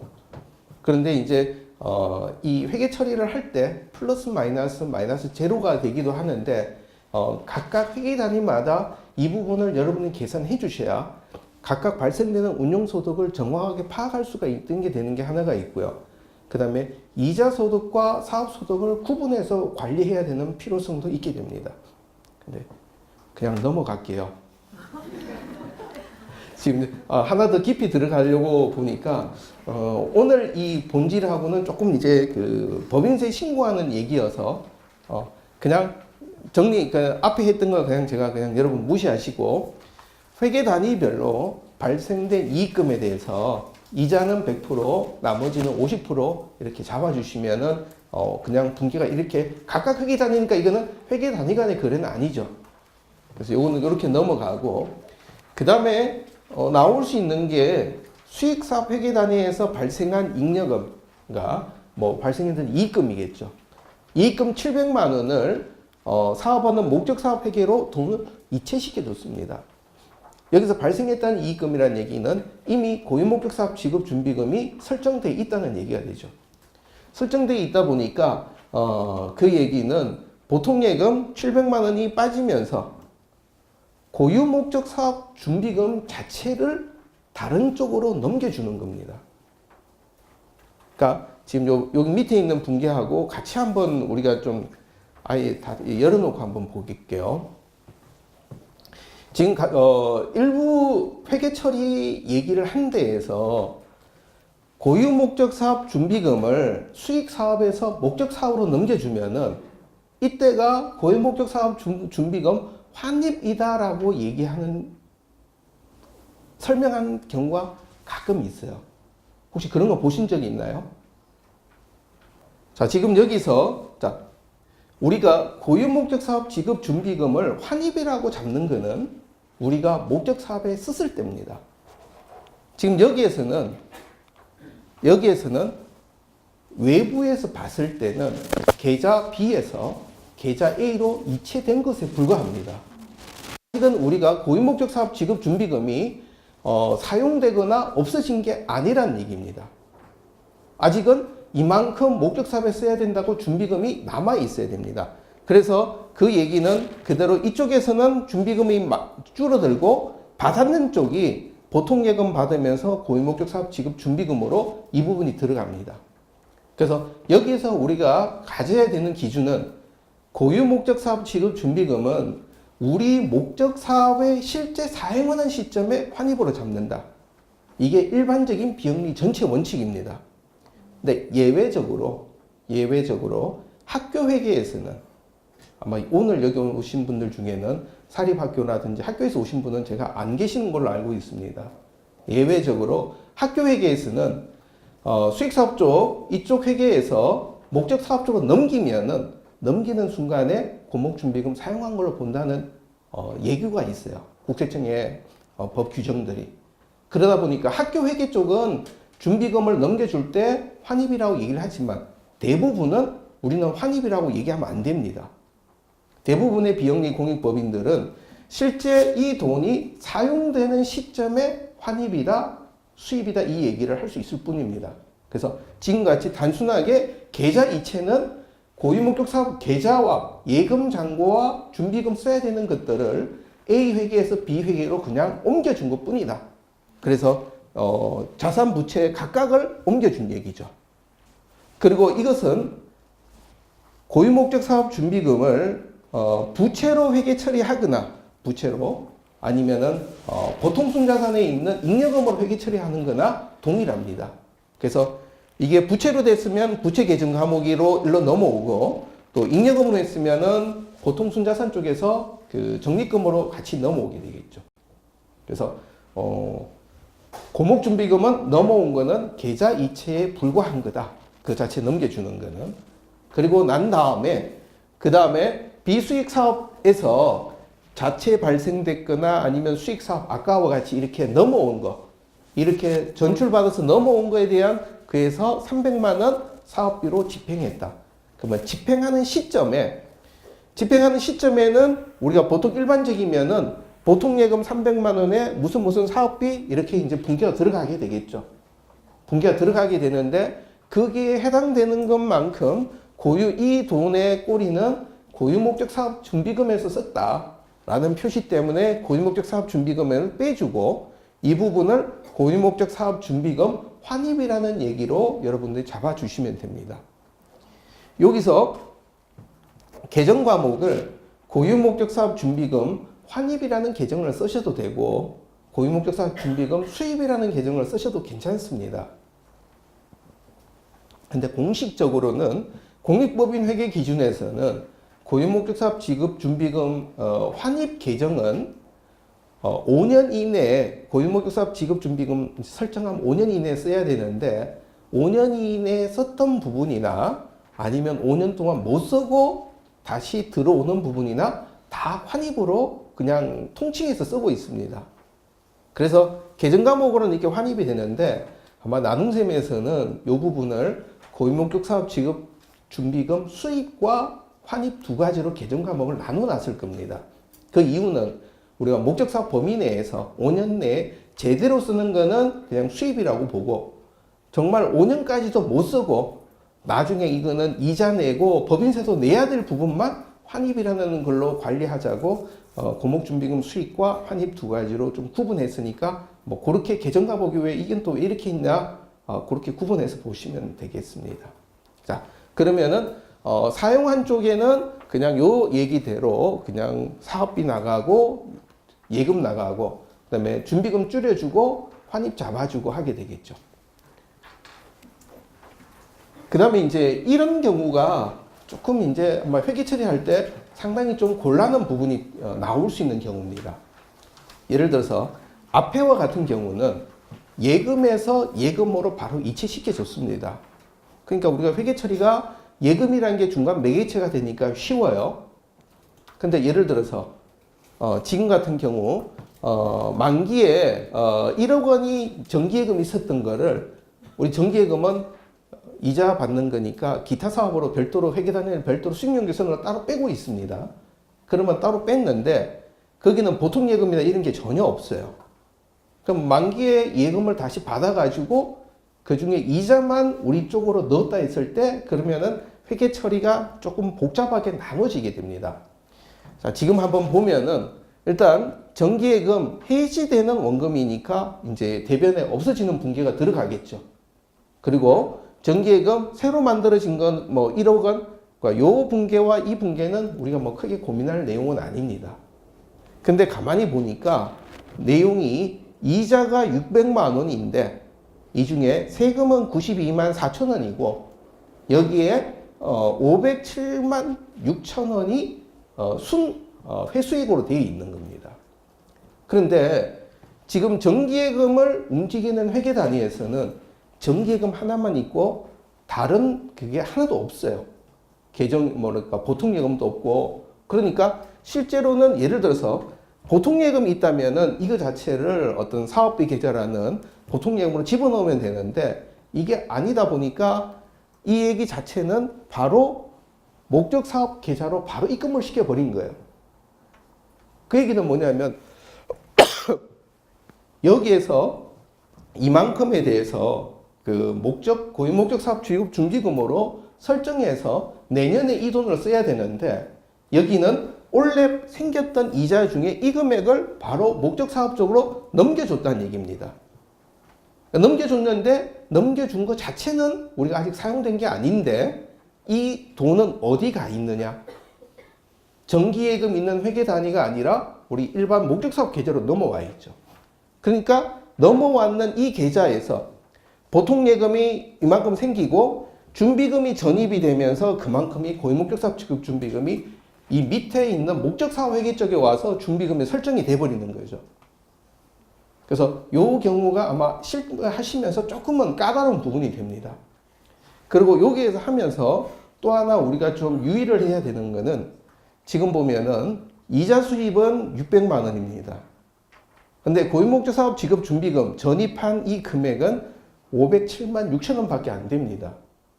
이 차이가 뭐냐는 얘기죠. 세금이거든요. 이거는 왜 지금 그러냐? 이자는 이거지만 이만큼은 이미 국가에서 세금 갖고 갔으니까 이 돈은 우리가 내년에 받아서 쓸 수 있는 거죠. 그러다 보니까 이 차이가 나와버립니다. 그래서 이 차이가 난 이 부분을 92만 4천 원은 선납세액에 해당되는 만큼 결산하면서 고유목적 사업 지급 준비금으로 추가로 잡아주셔야 됩니다. 그래서 요거는 여러분이 따로 한번 좀 챙기셔야 되죠. 그러니까 이제 이런 과정들이 쭉 지나가고 나면은 각 회계 단위별로 연말에 이자가 얼마고 우리가 고유목적 사업 지급 준비금을 얼마 잡았다 이런 것들이 회계 단위별로 마지막에 검토 한 번 더 해야 되는 부분인데 요 경우는 다른 경우 보통 예금으로 우리가 집어넣었다가 넘기고 할 때는 그래도 좀 덜한데 정기 예금만 딱 갖고 있는 수익 사업이라고 하는 회계 단위가 별도 없이 정기 예금만 있는 데는 요런 좀 어떤 그 애매한 부분이 나오니까 요건 따로 한번 이렇게 정리를 한 겁니다. 그래서 요렇게 얘기하시고 마지막에 이거 안 놓치시는 거 요것만 여러분 챙겨주시면 좋겠습니다. 법인세 이제 우리가 신고가 들어가면은 환급 신고가 들어가게 되죠. 자, 이런 것들이 여러 회계 단위에서 나와가지고 법인세 환급 신고가 들어갑니다. 그럼 법인세 환급 신고는 한 군데서만 가면 되는데 아까 우리가 볼 때 이자가 A에도 생기고 B에도 생기면은 여러 회계 단위마다 지금 고유목적 사업 지급 준비금, 선납세금 이런 부분들이 다 발생이 되어 있는 거죠. 근데 법인세 신고 들어갈 때는 국세청에다가 하면서 우리가 회계 단위가 나눠져 있으니까 계좌별로 나눠서 환급해달라 이 얘기가 아니라 그냥 우리 계좌 하나로만 들어가죠. 그러니까 결국은 법인 일반 계좌 우리가 신고했던 법인 신고했던 그 환급금 계좌 이쪽으로만 환급세액 전체가 들어오게 됩니다. 그러면은 다른 회계 단위에서는 기금간 부채로 왜냐하면 예를 들어서 이 법인 일반 계좌로 돈이 들어온 쪽에서는 보통 예금이 환급금은 이만큼 들어왔는데 자기 쪽에 있었던 거는 13,500원밖에 아닙니다. 다른 쪽은 수익 사업에서 이만큼 발생된 거였죠. 그러니까 그만큼은 다른 회계 단위로 이 돈을 줘야 된다는 부채로 인식하는 거죠. 저 금액은 숫자가 하나지만 회계 단위가 여러 개라면은 회계 단위별로 여러분들이 세분화해서 관리를 하셔야 될 부분이죠. 그리고 반대로 여기서 얘기했던 그 다른 회계 단위 그쪽에서는 이제는 법인 전체에서 선납세금 환급 받았으니까 선납세금 자체는 없애주고 여기 받았던 법인 일반 계좌에다가 이 선납세금 우리 돌려받아야 된다라는 얘기가 되는 거죠. 지금 이제 여러 가지가 막 복잡한 얘기를 나와서 계속 나오는 얘기지만 공통된 기준은 이게 회수할 거냐 지원하는 거냐 따라서 회계 단위마다 계속 꼬리표를 붙여서 관리하는 것이 지금 내부 회계 단위 거래의 가장 큰 원칙이라고 보시면 됩니다. 그 기준으로 여러분 계속 보시는 겁니다. 그래서 세금을 우리가 냈으면은 우리가 돌려받을 거라면은 우리가 자산을 갖고 있고, 그런데 국세청은 돌려받았는데 누군가 제3자는 아니죠. 법인 회계 쪽에서 갖고 갔다면 그러면 국세청에서 받을 돈이 아니라 이거는 국세청에 받을 돈인데 국세청에서 받는 돈이 아니라 다른 회계 단위에서 받을 돈이다라고 이제 들어가게 되는 거죠. 자, 이렇게 하면은 이제 법인세 환급된 것까지 끝납니다. 아마 여러분들이 이번에 3월 달에 법인세 신고 끝나고 나서 4월 달 정도 되면은 이 환급세액이 들어오게 되죠. 이때는 이 분계들이 들어가 줘야 됩니다. 자, 이런 얘기들 지금 이제 쭉 나왔던 얘기와 이제 공익법인 회계 기준과 그림을 한번 좀 또 한번 그려보면 좋겠습니다. 지금까지 이제 제가 설명드리면서 나왔던 얘기들은 이제 회계 기준, 공익법인 회계 기준과 무관하게 그것과 상관없이 우리 내부적으로 어떤 특정한 용도별로 자금을 별도로 운용한다 하는 과정에서의 회계 단위 개념들을 쭉 나눴습니다. 그러니까 이 얘기가 우리 지금 보면은 공익법인 회계 기준에서는 공익 목적 사업과 기타 사업으로만 회계 단위를 나누고 있죠. 이 부분 사이에서 여러분들 한번 정리를 할 필요가 지금은 있습니다.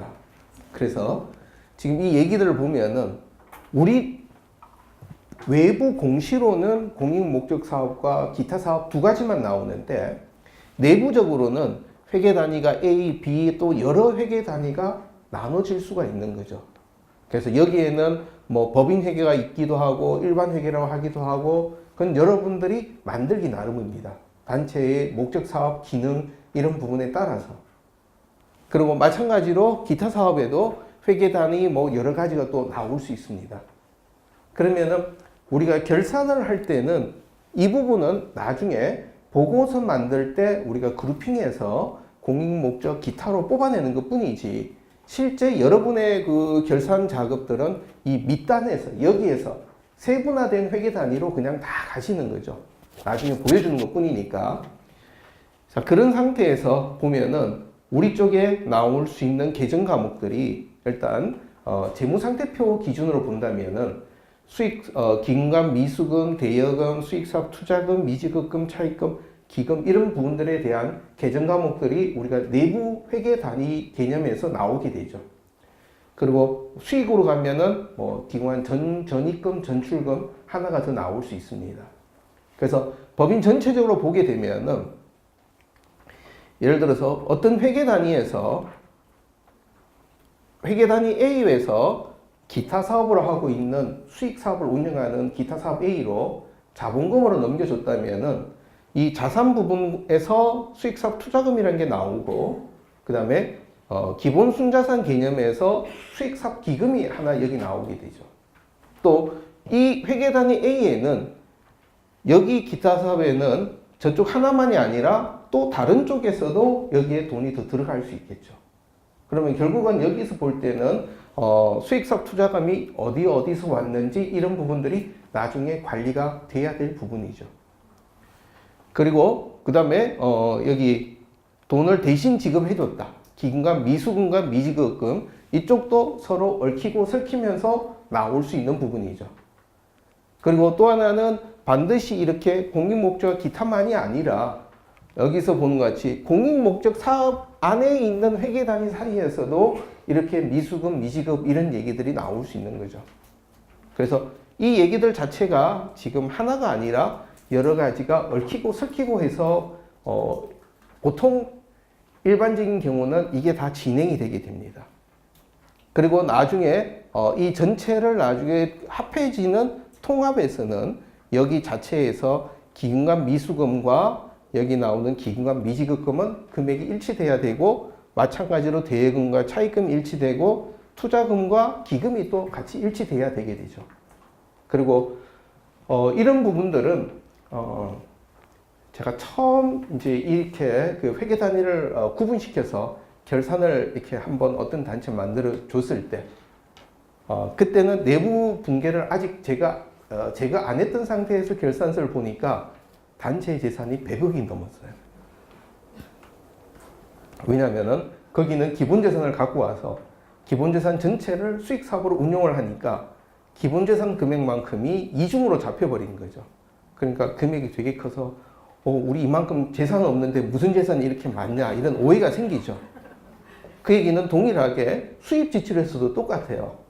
수입 지출에서도 기금관 전입금, 전출입금 이 얘기들을 나중에 빼지 않고 그냥 하나로 가버리면 우리 수입 금액이 10억, 20억이 아니라 40억, 60억 되면은 순간적으로 대표님들은 아주 좋아하십니다. 근데 실제적으로는 그거 자체가 중간에 내부 거래가 이중으로 들어간 거죠.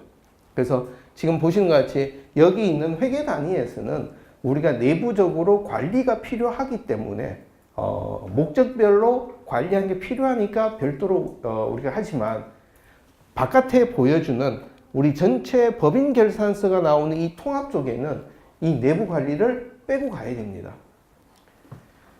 그러면서 또 하나 나오는 유혹 중에 하나는 단체가 후원금 규모가 크다고 자랑하고 싶어하는 단체가 꽤 많죠. 그래서 만약에 그렇게 하면 어떠냐? 예를 들어서 공익법인 회계 기준, 또 일반적인 회계 원칙에는 분명히 틀립니다. 그래도 우리 그렇게 하고 싶다. 저도 뭐라 못 그럽니다. 저한테 힘이 없어요. 그러니까 그거는 단체가 하기 나름인데 그것은 바른 방법은 아니다. 그래서 뭐 여러분들이 내부에서, 여러분들이 이제 실무자 입장에서 내부에 하시지만 저기 뭐 대표님들이 꼭 이렇게만 해야 된다 하면 그건 내부에서 해결할 부분입니다. 제가 거기까지는 외부 감사를 받겠다고 하면 가서 뭐라고 얘기를 하는데, 그러지 않으면 내부에서 조정하셔야 될 부분입니다. 예, 지금 여기 해서 이제 공익법인 회계 기준하고 이렇게 나오는 부분들 한번 정리를 한번 좀 했던 부분입니다. 그리고 그 다음에 지금 또 하나 볼 때 여기에서 공익법인 회계 기준에서 나와 있는 그 뭐랄까 기준에서 얘기하는 여러 회계 단위의 공통된 것들을 어떻게 할 거냐. 자, 공통해야 되는 자산, 부채, 비용에 대해서 공익법인 회계 기준은 아주 원론적인 얘기만 하고 있습니다. 그리고 논리적인 얘기뿐이에요. 그래서 지금 보면은 공통자산 부채, 복수의 활동에 관련되는 경우, 예를 들어서 사무실 임차보증금이 하나가 있죠. 계약하면 하나만 있는데 그거 자체가 목적 사업도 있고 기타 사업도 있다. 그러면은 우리가 할 때 관련된 시설의 면적 아니면 사용 빈도, 그러니까 논리적이고 합리적인 배분 기준에 따라서 이거는 배분하는 거다. 그래서 예를 들어서 임차보증금이라면은 그래서 목적 사업에 사용한 인원이 몇 명이 거기서 쓰고 있느냐, 이쪽은 몇 명이 누가 어떤 일을 하느냐, 이렇게 보면 임차보증금이 갈라지게 되겠죠. 수익 비용도 마찬가지로 해당 비용의 성격에 따른 배분 기준으로 투입 시간, 사용 면적, 사용 빈도 등 합리적인 배분 기준. 자, 보증금 같은 경우는 이제 그렇게 되는데 마찬가지로 월 임차료다. 월 임차료라 그러면은 아마 여러분들이 가장 힘들어 하시는 것 중에 하나가 월 임차료는 한 달에 500만 원인데 우리 내부의 사업 담당자, 조직 인원 구성은 매달 바뀌었다. 그럼 어떻게 돼야 되나요? 1월 달에는 몇 명 중에 몇 명이 뭐 목적 사업이었고 어떤 건 비사업이었다. 2월 달은 몇 명이, 이걸 월별로 다 구분해서 월별로 임차료를 다 배분시키는 것이 지금 합리적인 배분 기준이 됩니다. 근데 다행히도 단체들이 그렇게까지 인원 변동이 크진 않죠. 그러면은 A 파트는 1년 동안에 이 면적을 썼다. B 파트는 이렇게 했다면은 앞에서 봤던 같이 1년 전체 기준으로 면적별로 배분시켜 줄 수가 있게 되죠. 그래서 이런 부분들 지금 보면은 투입 시간, 자, 이 투입 시간을 우리가 확인하려 그러면은 단체가 타임 리포트를 써야 알 수 있죠. A가 무슨 사업에 몇 시간, B가 어떤 사업에 몇 시간. 근데 아무도 지금 안 쓰고 있습니다. 만약에 쓴다면은 이 투입된 시간별로 어떤 이 우리 관리 비용들을 배분하면 되는데 그렇지 않다 그러면은 그나마 이제 할 수 있는 것들은 여러분 단체가 처음에 어떤 사람 인사 발령하면서 A라는 사람은 뭐 무슨 사업만 하는 것이다. B라는 사업은 30%는 A 사업을 하고 B는 뭐 70%는 같이 두 개 나눠서 한다. 그러니까 처음에 업무 분장을 하면서 인사 발령한 기준으로 배분하는 게 그 다음 방법이 되겠죠. 그래서 그렇게 되면은 앞에서 이제 우리 얘기했던 우리 공통 비용 배분하는 얘기들 한 거 있죠. A가 B가 부담해야 되는 30%인데 우리가 100% 다 지급했다면은 그 부분만큼은 저쪽에 지원한다면 전출입금으로 아니면 회수할 거라면 미수금 미지급금으로 나중에 연말에 회계 처리를 한번 해줘야 되겠죠. 그래야 사업 단위별로 이 운영 성과들 이게 구분이 나올 수 있는 부분입니다. 그래서 여기서는 우리가 이제 공익법인 회계 기준은 합리적인 기준으로 간다. 근데 요것만 딱 있으면은 그래도 여러분들 고민 안 하셔도 돼요. 그냥 어떤 기준 세워서 가면 되는데. 근데 이제 그 다음에 나오는 부분. 자, 여기서부터 이제 제가 이제 여러분들하고 한번 고민하면서 하고 싶은 얘기입니다. 첫 번째는 회계 단위가 많아질수록 관리 비용과 노력이 배가가 된다. 자, 지금 여기서 이제 지금 이 표현을 보면은 그럼 하지 말란 얘기냐? 그러니까 이 얘기는 이 사이에서 여러분이 선택하셔야 되는 거죠. 우리가 회계 단위를 나누는 이유는 어떤 그 특정한 목적에 따라 자금을 사용하면서 그 운영 성과를 파악하기 위해서 회계 단위를 나누는 거예요. 그래서 우리 단체의 사업 목적에 따라서 이 기능과 성과들이 어떻게 나오는지 보려면은 좀 시간이 들고 노력이 들어가더라도 회계 단위를 구분해야 됩니다. 근데 우리 사업하고 별로 상관도 없는데 막 세분화하는 거 그거는 불필요한 시간 낭비라는 얘기죠.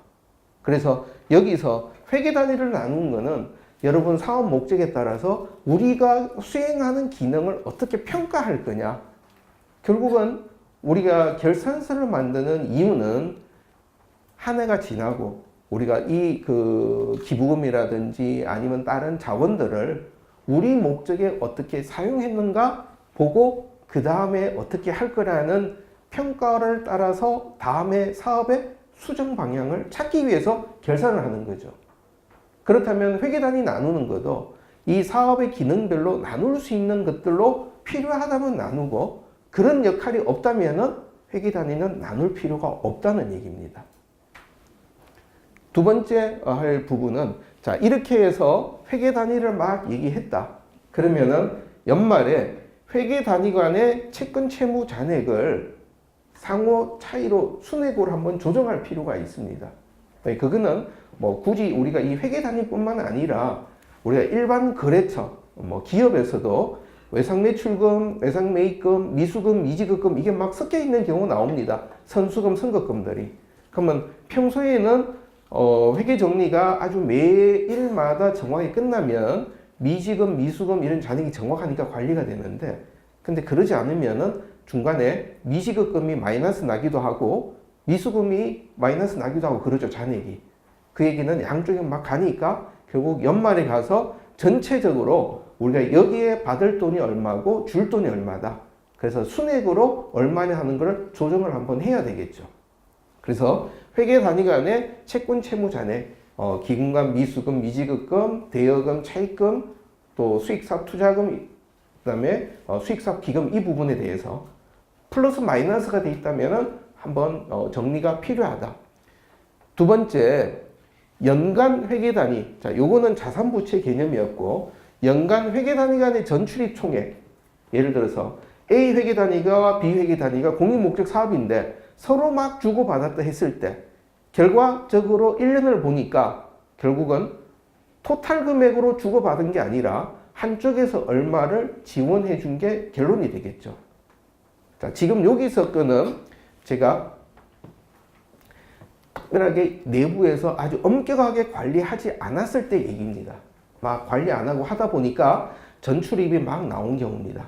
근데 실무에서는 그것뿐만 아니라 어떤 경우는 A 회계단에서 누가 후원을 하면서 B 회계단위로 아예 좀 용도를 지정해서 후원금이 나오고 또 거꾸로 B 회계단위에 후원하는 사람이 A로 지정해서 정말 꼬리를 붙여서 관리를 해야 될 필요가 있다면 그때는 전입, 전출이 각각 살아있겠죠. 그래서 지금 말씀드린 것 같이 돈이 움직이고 했을 때 특별한 용도가 아예 명시가 되지 않았다면은 이렇게 순액으로 정리하는 게 필요하다 하는 의미가 됩니다. 그 다음에 이렇게 돼 있을 때 이제 상호 순액과 이제 이 부분에 대한 정리가 끝나고 나면은 그 다음에는 회계 단위 간에 회수할 거냐 아니냐. 그러니까 이 얘기는 뭐냐면은 단체 결산을 해보고 나면은 기금과 미수금, 미지급금이 몇 년째 이월돼요. 단체에서는 회수할 의지가 없어요, 서로. 그러니까 실제는 그냥 지원해 준 건데 안 하니까 매년 이 금액들이 이월돼서 관리가 돼 버리는 거죠.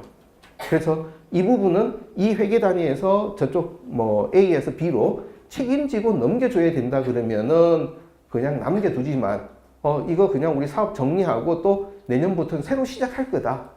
그러면은 이 부분 자체를 하나 수익 비용 쪽으로 전출입 쪽으로 마지막에 한번 정리를 해서 그 다음에 시작할 때는 주고받을 것만 남기고 나머지는 다 털고 가야 되는 것이 이 얘기가 되는 겁니다. 그 다음에 수익과 비수익 회계 단위 간의 거래 중에서 고유목적 사업 준비금 사용액에 해당하는지 여부를 좀 판단할 필요가 있습니다. 그러니까 요거는 우리가 비수익, 목적 사업 사이에서 움직일 때는 별로 차이가 없는데 아까 말했지만 수익 사업에서 운용 소득을 갖고 목적 사업에 넘겨줬다. 그럼 이거는 단순한 목적 사업으로 전출입 개념보다는 고유 목적 사업 준비금을 넘겨준 개념이 여기에 깔려 있게 됩니다. 그러면 이거 자체가 고유 목적 사업 준비금을 넘겨준 건지 아닌지에 대한 고민을 한번 해야 될 필요가 있습니다. 이 얘기가 지금 요거는 우리가 회계 이론적으로만 제가 설명을 드린 거고 이 얘기가 세법에서 나와 있는 얘기는 법인세법 시행규칙 76조에 보면은 구분격리라고 이게 나와 있습니다. 아마 그 대부분 비영리 법인의 회계를 하면 이 얘기를 자꾸 얘기를 해버립니다. 근데 지금 여기에서 아마 보시면은 제가 지금까지 설명했던 내용과 지금 여기 법인세법 시행규칙이 나온 거는 논리적인 차이가 상당히 많이 있어요. 한번 내용을 한번 보죠. 구분격리. 법인세법에서는 공통자산과 부채는 수익사업에 속하는 것으로 한다. 자, 이건 뭐냐면 수익사업에 속하는 거로 가버리면은 예를 들어서 아까 같이 보증금 양쪽으로 나눠서 쓰는 거 상관없이 다 수익사업 재산으로 봐버리는 거예요. 그러니까 우리가 이제 그 고민 하나 이제 가져야 되는 기준이 여기까지는 회계입니다. 회계는 실제적으로 적용 가능하냐는 것은 2차적이고 1차적으로는 가장 취지에 따라서 논리적으로 찾을 수 있느냐를 갖고 고민하는 얘기들이거든요. 그래서 지금 여기에서 보면은 앞에서 지금 말씀드린 거였지만은 뭐 합리적인 기준 말은 아주 좋지만 실무에서는 담당자가 가장 괴로운 게 합리적인 기준입니다. 뭐가 합리적이냐 얘기하기 어렵죠. 그러다 보니까 세법은 세금이 부과돼 돈이 왔다 갔다 하는 거예요. 거기에 합리적 기준을 이게 합리적이다 저거라고 따지기 시작하면 서로가 어려워지니까 세법은 가능한 객관적인 기준을 들이댑니다. 지금 여기에서 공통자산과 부채에서 직원이 몇 명이 어떻게 쓰는지를 어떻게 구분하냐. 이게 정확하게 관리가 안 된다면은 그냥 수익사업에 속하는 걸 해버려라. 그러면 계산이 명백하죠. 세금 계산이 명백해지니까 오해도 안 생기고 다툼이 안 생기는 겁니다. 밑에 보면은 요거는 이제 수익하고 비용 개념이죠. 입금하고 송금. 이제 법인세와 과세 대상이 됩니다. 여기 보면은 수익 금액 또는 매출액에 비례해서 안분한다. 앞에서 얘기했을 때는 실제 사용한 인원, 그러니까 결국은 얼만큼 비용이 어떻게 들었냐 개념인데, 여기는 수익 금액 비례라면 이거 아주 객관적으로 나와서 아무도 더 이상 왈가왈부 안 하게 되죠. 그러면은 이거 자체가 논리적으로 맞느냐 얘기는 분명히 아닙니다. 비논리적인데 세법에서는 어떤 그 오해의 소지, 또 서로 논란의 소지를 없애려고 하니까 이 수익금액 기준으로 갑니다.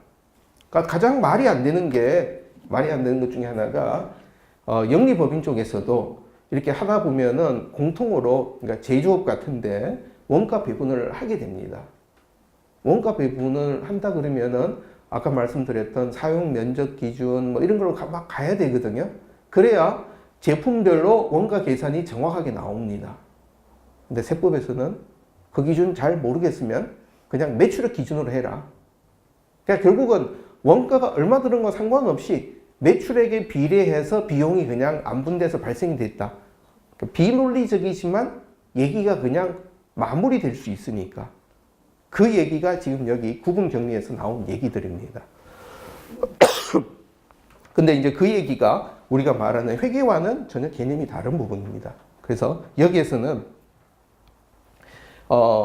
지금 이제 규칙에서 보면은 이런 기준의 적용이 불합리한 경우에는 매출액으로 가보니까 전혀 안 맞다. 비영리법인의 수익금액, 이 금액 가보니까 그것도 안 맞다. 왜? 영리 조직은 수익금액 비례해서 이익들이 발생하는데 비영리 조직은 후원금 얼마 안 나와도 거꾸로 갖고 있는 기본재산하고 계속 쓸 수가 있죠. 그러니까 그런 개념이니까 비례가 안 맞다. 그러면 결국 시간, 면적 등의 기준으로 안 보내라. 결국은 이게 불합리하다면 앞에 있는 우리 논리적인 기준과 동일하게 갈 수가 있습니다.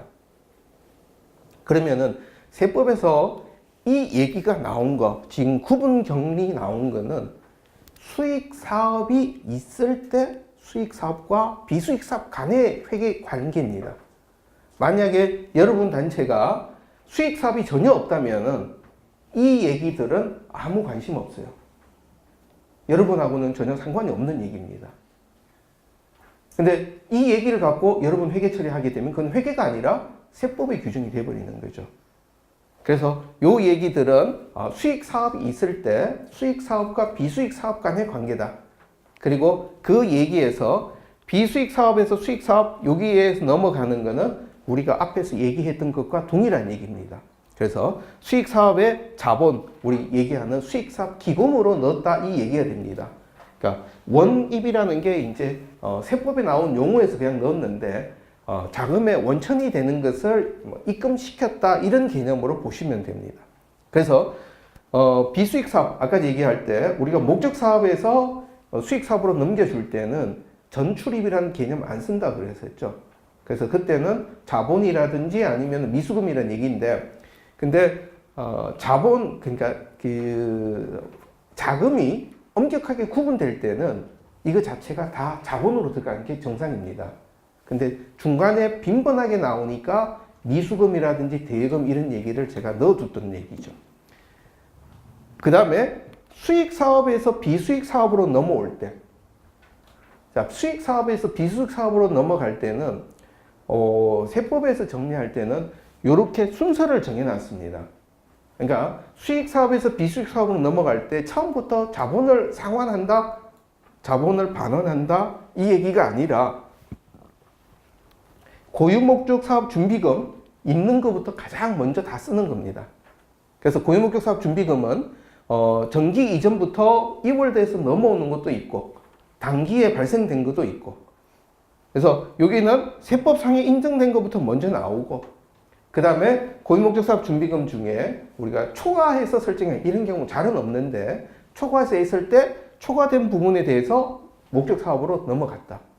그것까지 다 넘어가고 나면 고유목적 사업 준비금이 없으면은 그 다음에 수익 사업에서 남았던 잉여금, 여분의 자금들 이부터 빠져나가고 마지막에 빠지는 것이 수익사업 기금에서 빠져나가는 거로 이걸 잡아주고 있습니다. 그래서 요거는 세법상의 얘기인데, 자, 그렇다 보면은 앞에서 설명드렸던 제가 기금간 미수금, 미지급금, 기금간 차입금, 대여금 이 얘기들과 이 부분에 대한 문제가 나올 수 있는 부분이 돼요. 그러니까 예를 들어서 수익사업 쪽에서 부담해야 되는 예수금을 일시적으로 목적사업 쪽에 세금 내는 쪽에서 먼저 내주고 그 다음날 돈을 받았다. 그러면은 지금 이 규정대로 오게 되면은 예수금으로서 세금을 먼저 내준 경우는 이게 되겠죠. 그리고 다음에 그쪽에서 돈이 들어오면은 예수금을 돌려준 게 아니라 고목준비금을 넣어준 거로 얘기가 돼버려요. 그냥 문자적으로만 들어가게 되면은. 그러나 지금 이 얘기들에 나오는 이 부분들은 기타 사업과 목적 사업의 자금이 빈번하게 이렇게 일어나는 것을 전제하지 않는 부분입니다. 그래서 여기에서 하는 얘기는 수익 사업 쪽에서 사업 막 돌아가고 있다가 거기에서 나오는 이익금들 아니면 그쪽에서 나오는 자금들을 목적 사업으로 한 번씩 넘겨주는 그때의 경우를 얘기합니다. 근데 이제 우리 현실을 보면은 두 가지 경우가 나오죠. 하나는 수익 사업이지만 여기서 말하는 이 수익 사업이지만 이 수익 사업 자체가 돈 벌려고 하는 게 아니라면은 지속적으로 비수익에서 이쪽으로 돈이 들어옵니다. 그러니까 결국 후원금 갖고 뭐 취약계층하고 무슨 뭐 사회적 기업 만든다 해서 했을 때 돈 못 벌어요. 그러니까 계속 후원금 갖고 이쪽에 계속 지원하니까 이쪽으로만 들어가니까 이 부분은 거의 발생되는 일이 없습니다. 반대의 경우는 이 경우에서 나올 때는 주로 나오는 게 임대라든지 아니면은 정기예금이라든지 몇몇 경우 돈의 꼬리가 명확할 때 이 경우가 나오게 됩니다. 그런데 이제 여기서 이제 애매한 경우가 어떤 거냐면 아까 같이 그 후원금으로 여유 있게 가는 게 아니라 후원금도 얼마 안 되고 수익사업 할 때도 허득허득하고 막 이럴 때가 이제 왔다 갔다 하면서 어려운 부분들이 나옵니다. 근데 앞에서 말씀드린 것 같이 세법에서 나온 이 얘기들은 여기서 법인세법에서 과세되는 과세 표준이 없을 때는 수익사업에 대한 이 대상이 되는 소득이 없을 때는 세법에서 이거에 대해서 별로 관심이 없어요.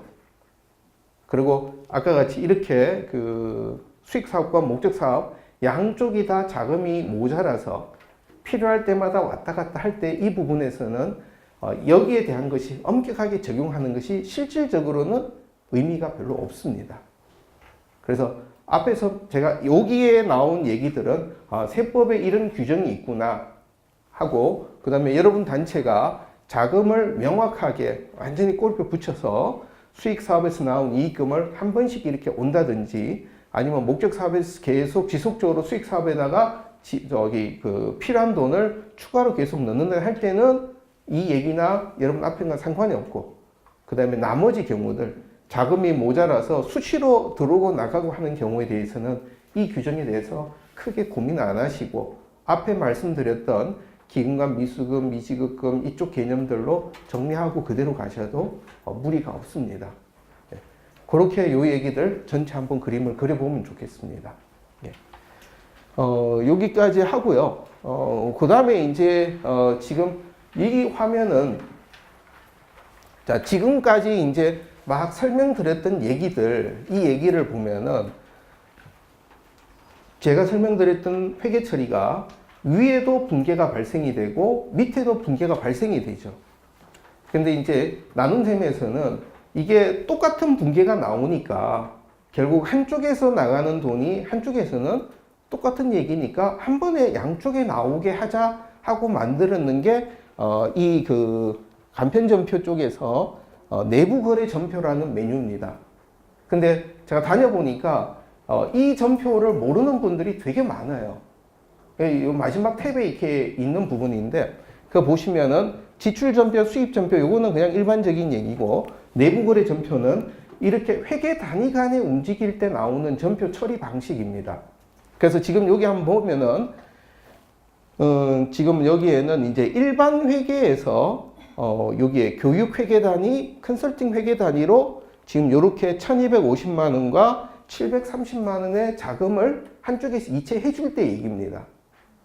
그러면은 여기서 분계를 보시면은 여기에 뭐 날짜나 이거는 여러분 그냥 다 보시고 아시는 얘기인데 내부 거래 유형을 이게 지원하는 거냐? 지원은 전출입이라는 얘기가 되죠. 그리고 대신 지급, 아마 여기 대지급이라는 표현으로 메뉴가 들어가 있을 겁니다. 대지급이라는 거는 원천세라든지 퀵비라든지를 일시적으로 먼저 지급해 주는 거. 그건 미수금, 미지급이 되겠죠. 그 다음에 대여금, 요거는 대여할 때 얘기고 상환하는 거는 대여금을 나중에 갚을 때 얘기죠. 그럼 결국은 여기서는 돈을 지출하는 쪽에서 회계 처리를 하는데 이게 어떤 성격이냐? 그 다음에 두 번째는 지급하는 방식이 예금에서 예금 계좌로 대부분 다 여기에 해당이 되겠죠. 예금에서 예금이냐? 아니면 예금에서 현금으로 주는 거냐? 아니면 뭐 현금에서 현금, 현금에서 예금인데 대부분 여기가 될 겁니다. 그래서 여기에 정리를 해주고 그 다음에 여기에서는 어느 계좌에서 돈을 꺼내서 줄 거냐? 출금되는 계좌, 일반 회계에서 출금되는 계좌를 여기 넣고 그리고 여기에서 지원이니까 내부 거래 계정이 타기금 전출금이라는 계정 과목 사용하면 되겠죠. 예를 들어서 대지급이라면은 여기가 미수금이라 되겠고 대여라 그러면은 여기가 대여금이라는 계정을 선택하게 되겠죠. 그러면은 보내는 쪽의 회계 처리는 이제 다 정리가 세팅이 되고 그 다음에 받는 쪽에가 이게 무슨 회계 단위에서 받는 거냐? 그쪽의 프로젝트는 뭐냐? 이게 자부담으로 가는 거냐? 그리고 그 다음에 그쪽 회계 전표에서는 적요를 뭐라고 넣어줄 거냐? 요거 넣어주고 그 다음에 그쪽에 우리가 송금해주는 계좌, 그러니까 들어가는 계좌를 지정하고 금액을 넣어주고 그 다음에 또 다른 회계 단위에 또 거기는 무슨 얘기로 730만 원을 왜 보내느냐? 또 그 다음에 또 다른 회계가 있으면 이게 뭐 5개, 10개가 있으면 쭉쭉 다 집어 넣어주면 되겠죠. 그리고 이거 자체를 저장하고 정기를 하면은 실제는 이제 한번 이렇게 하는데 이렇게 되면 붕괴가 아마 지금 요 상황으로는 붕괴가 4개가 발생이 되는 거죠. 지금 여기 일반 회계에서 교육에다 넘겨주는 붕괴 하나, 컨설팅으로 넘겨주는 붕괴 하나. 그러니까 일반 회계에서는 붕괴가 2개가 나오고 그 다음에 교육 회계에서는 일반 회계에서 돈이 들어오는 회계 전표 하나, 그 다음에 컨설팅에서도 들어오는 전표가 하나가 들어가 있죠. 그래서 여러분 작업하시면서 이 전표를 좀 활용하시면은 안전한 게 아까 얘기 말씀드린 같이 기금과 미수금, 미지급금 이게 다 내부 계정이기 때문에 금액이 정확하게 같이 관리돼 줘야 됩니다. 근데 이거를 보내줄 때 회계 전표 넣고 받은 쪽을 깜빡해 버리거나 이렇게 가다 보면은 나중에 이 전체 합계가 틀리는 경우가 가끔 생겨요. 가끔 생기면은 결국 하나하나 다 지금 끄집어내서 일일이 비교해 봐서야 누락된 부분을 찾아낼 수 있게 되거든요. 그래서 요 전표를 여러분이 활용하시면은 조금 이 회계 단위 간의 내부 거래가 관리가 좀 더 수월해질 겁니다.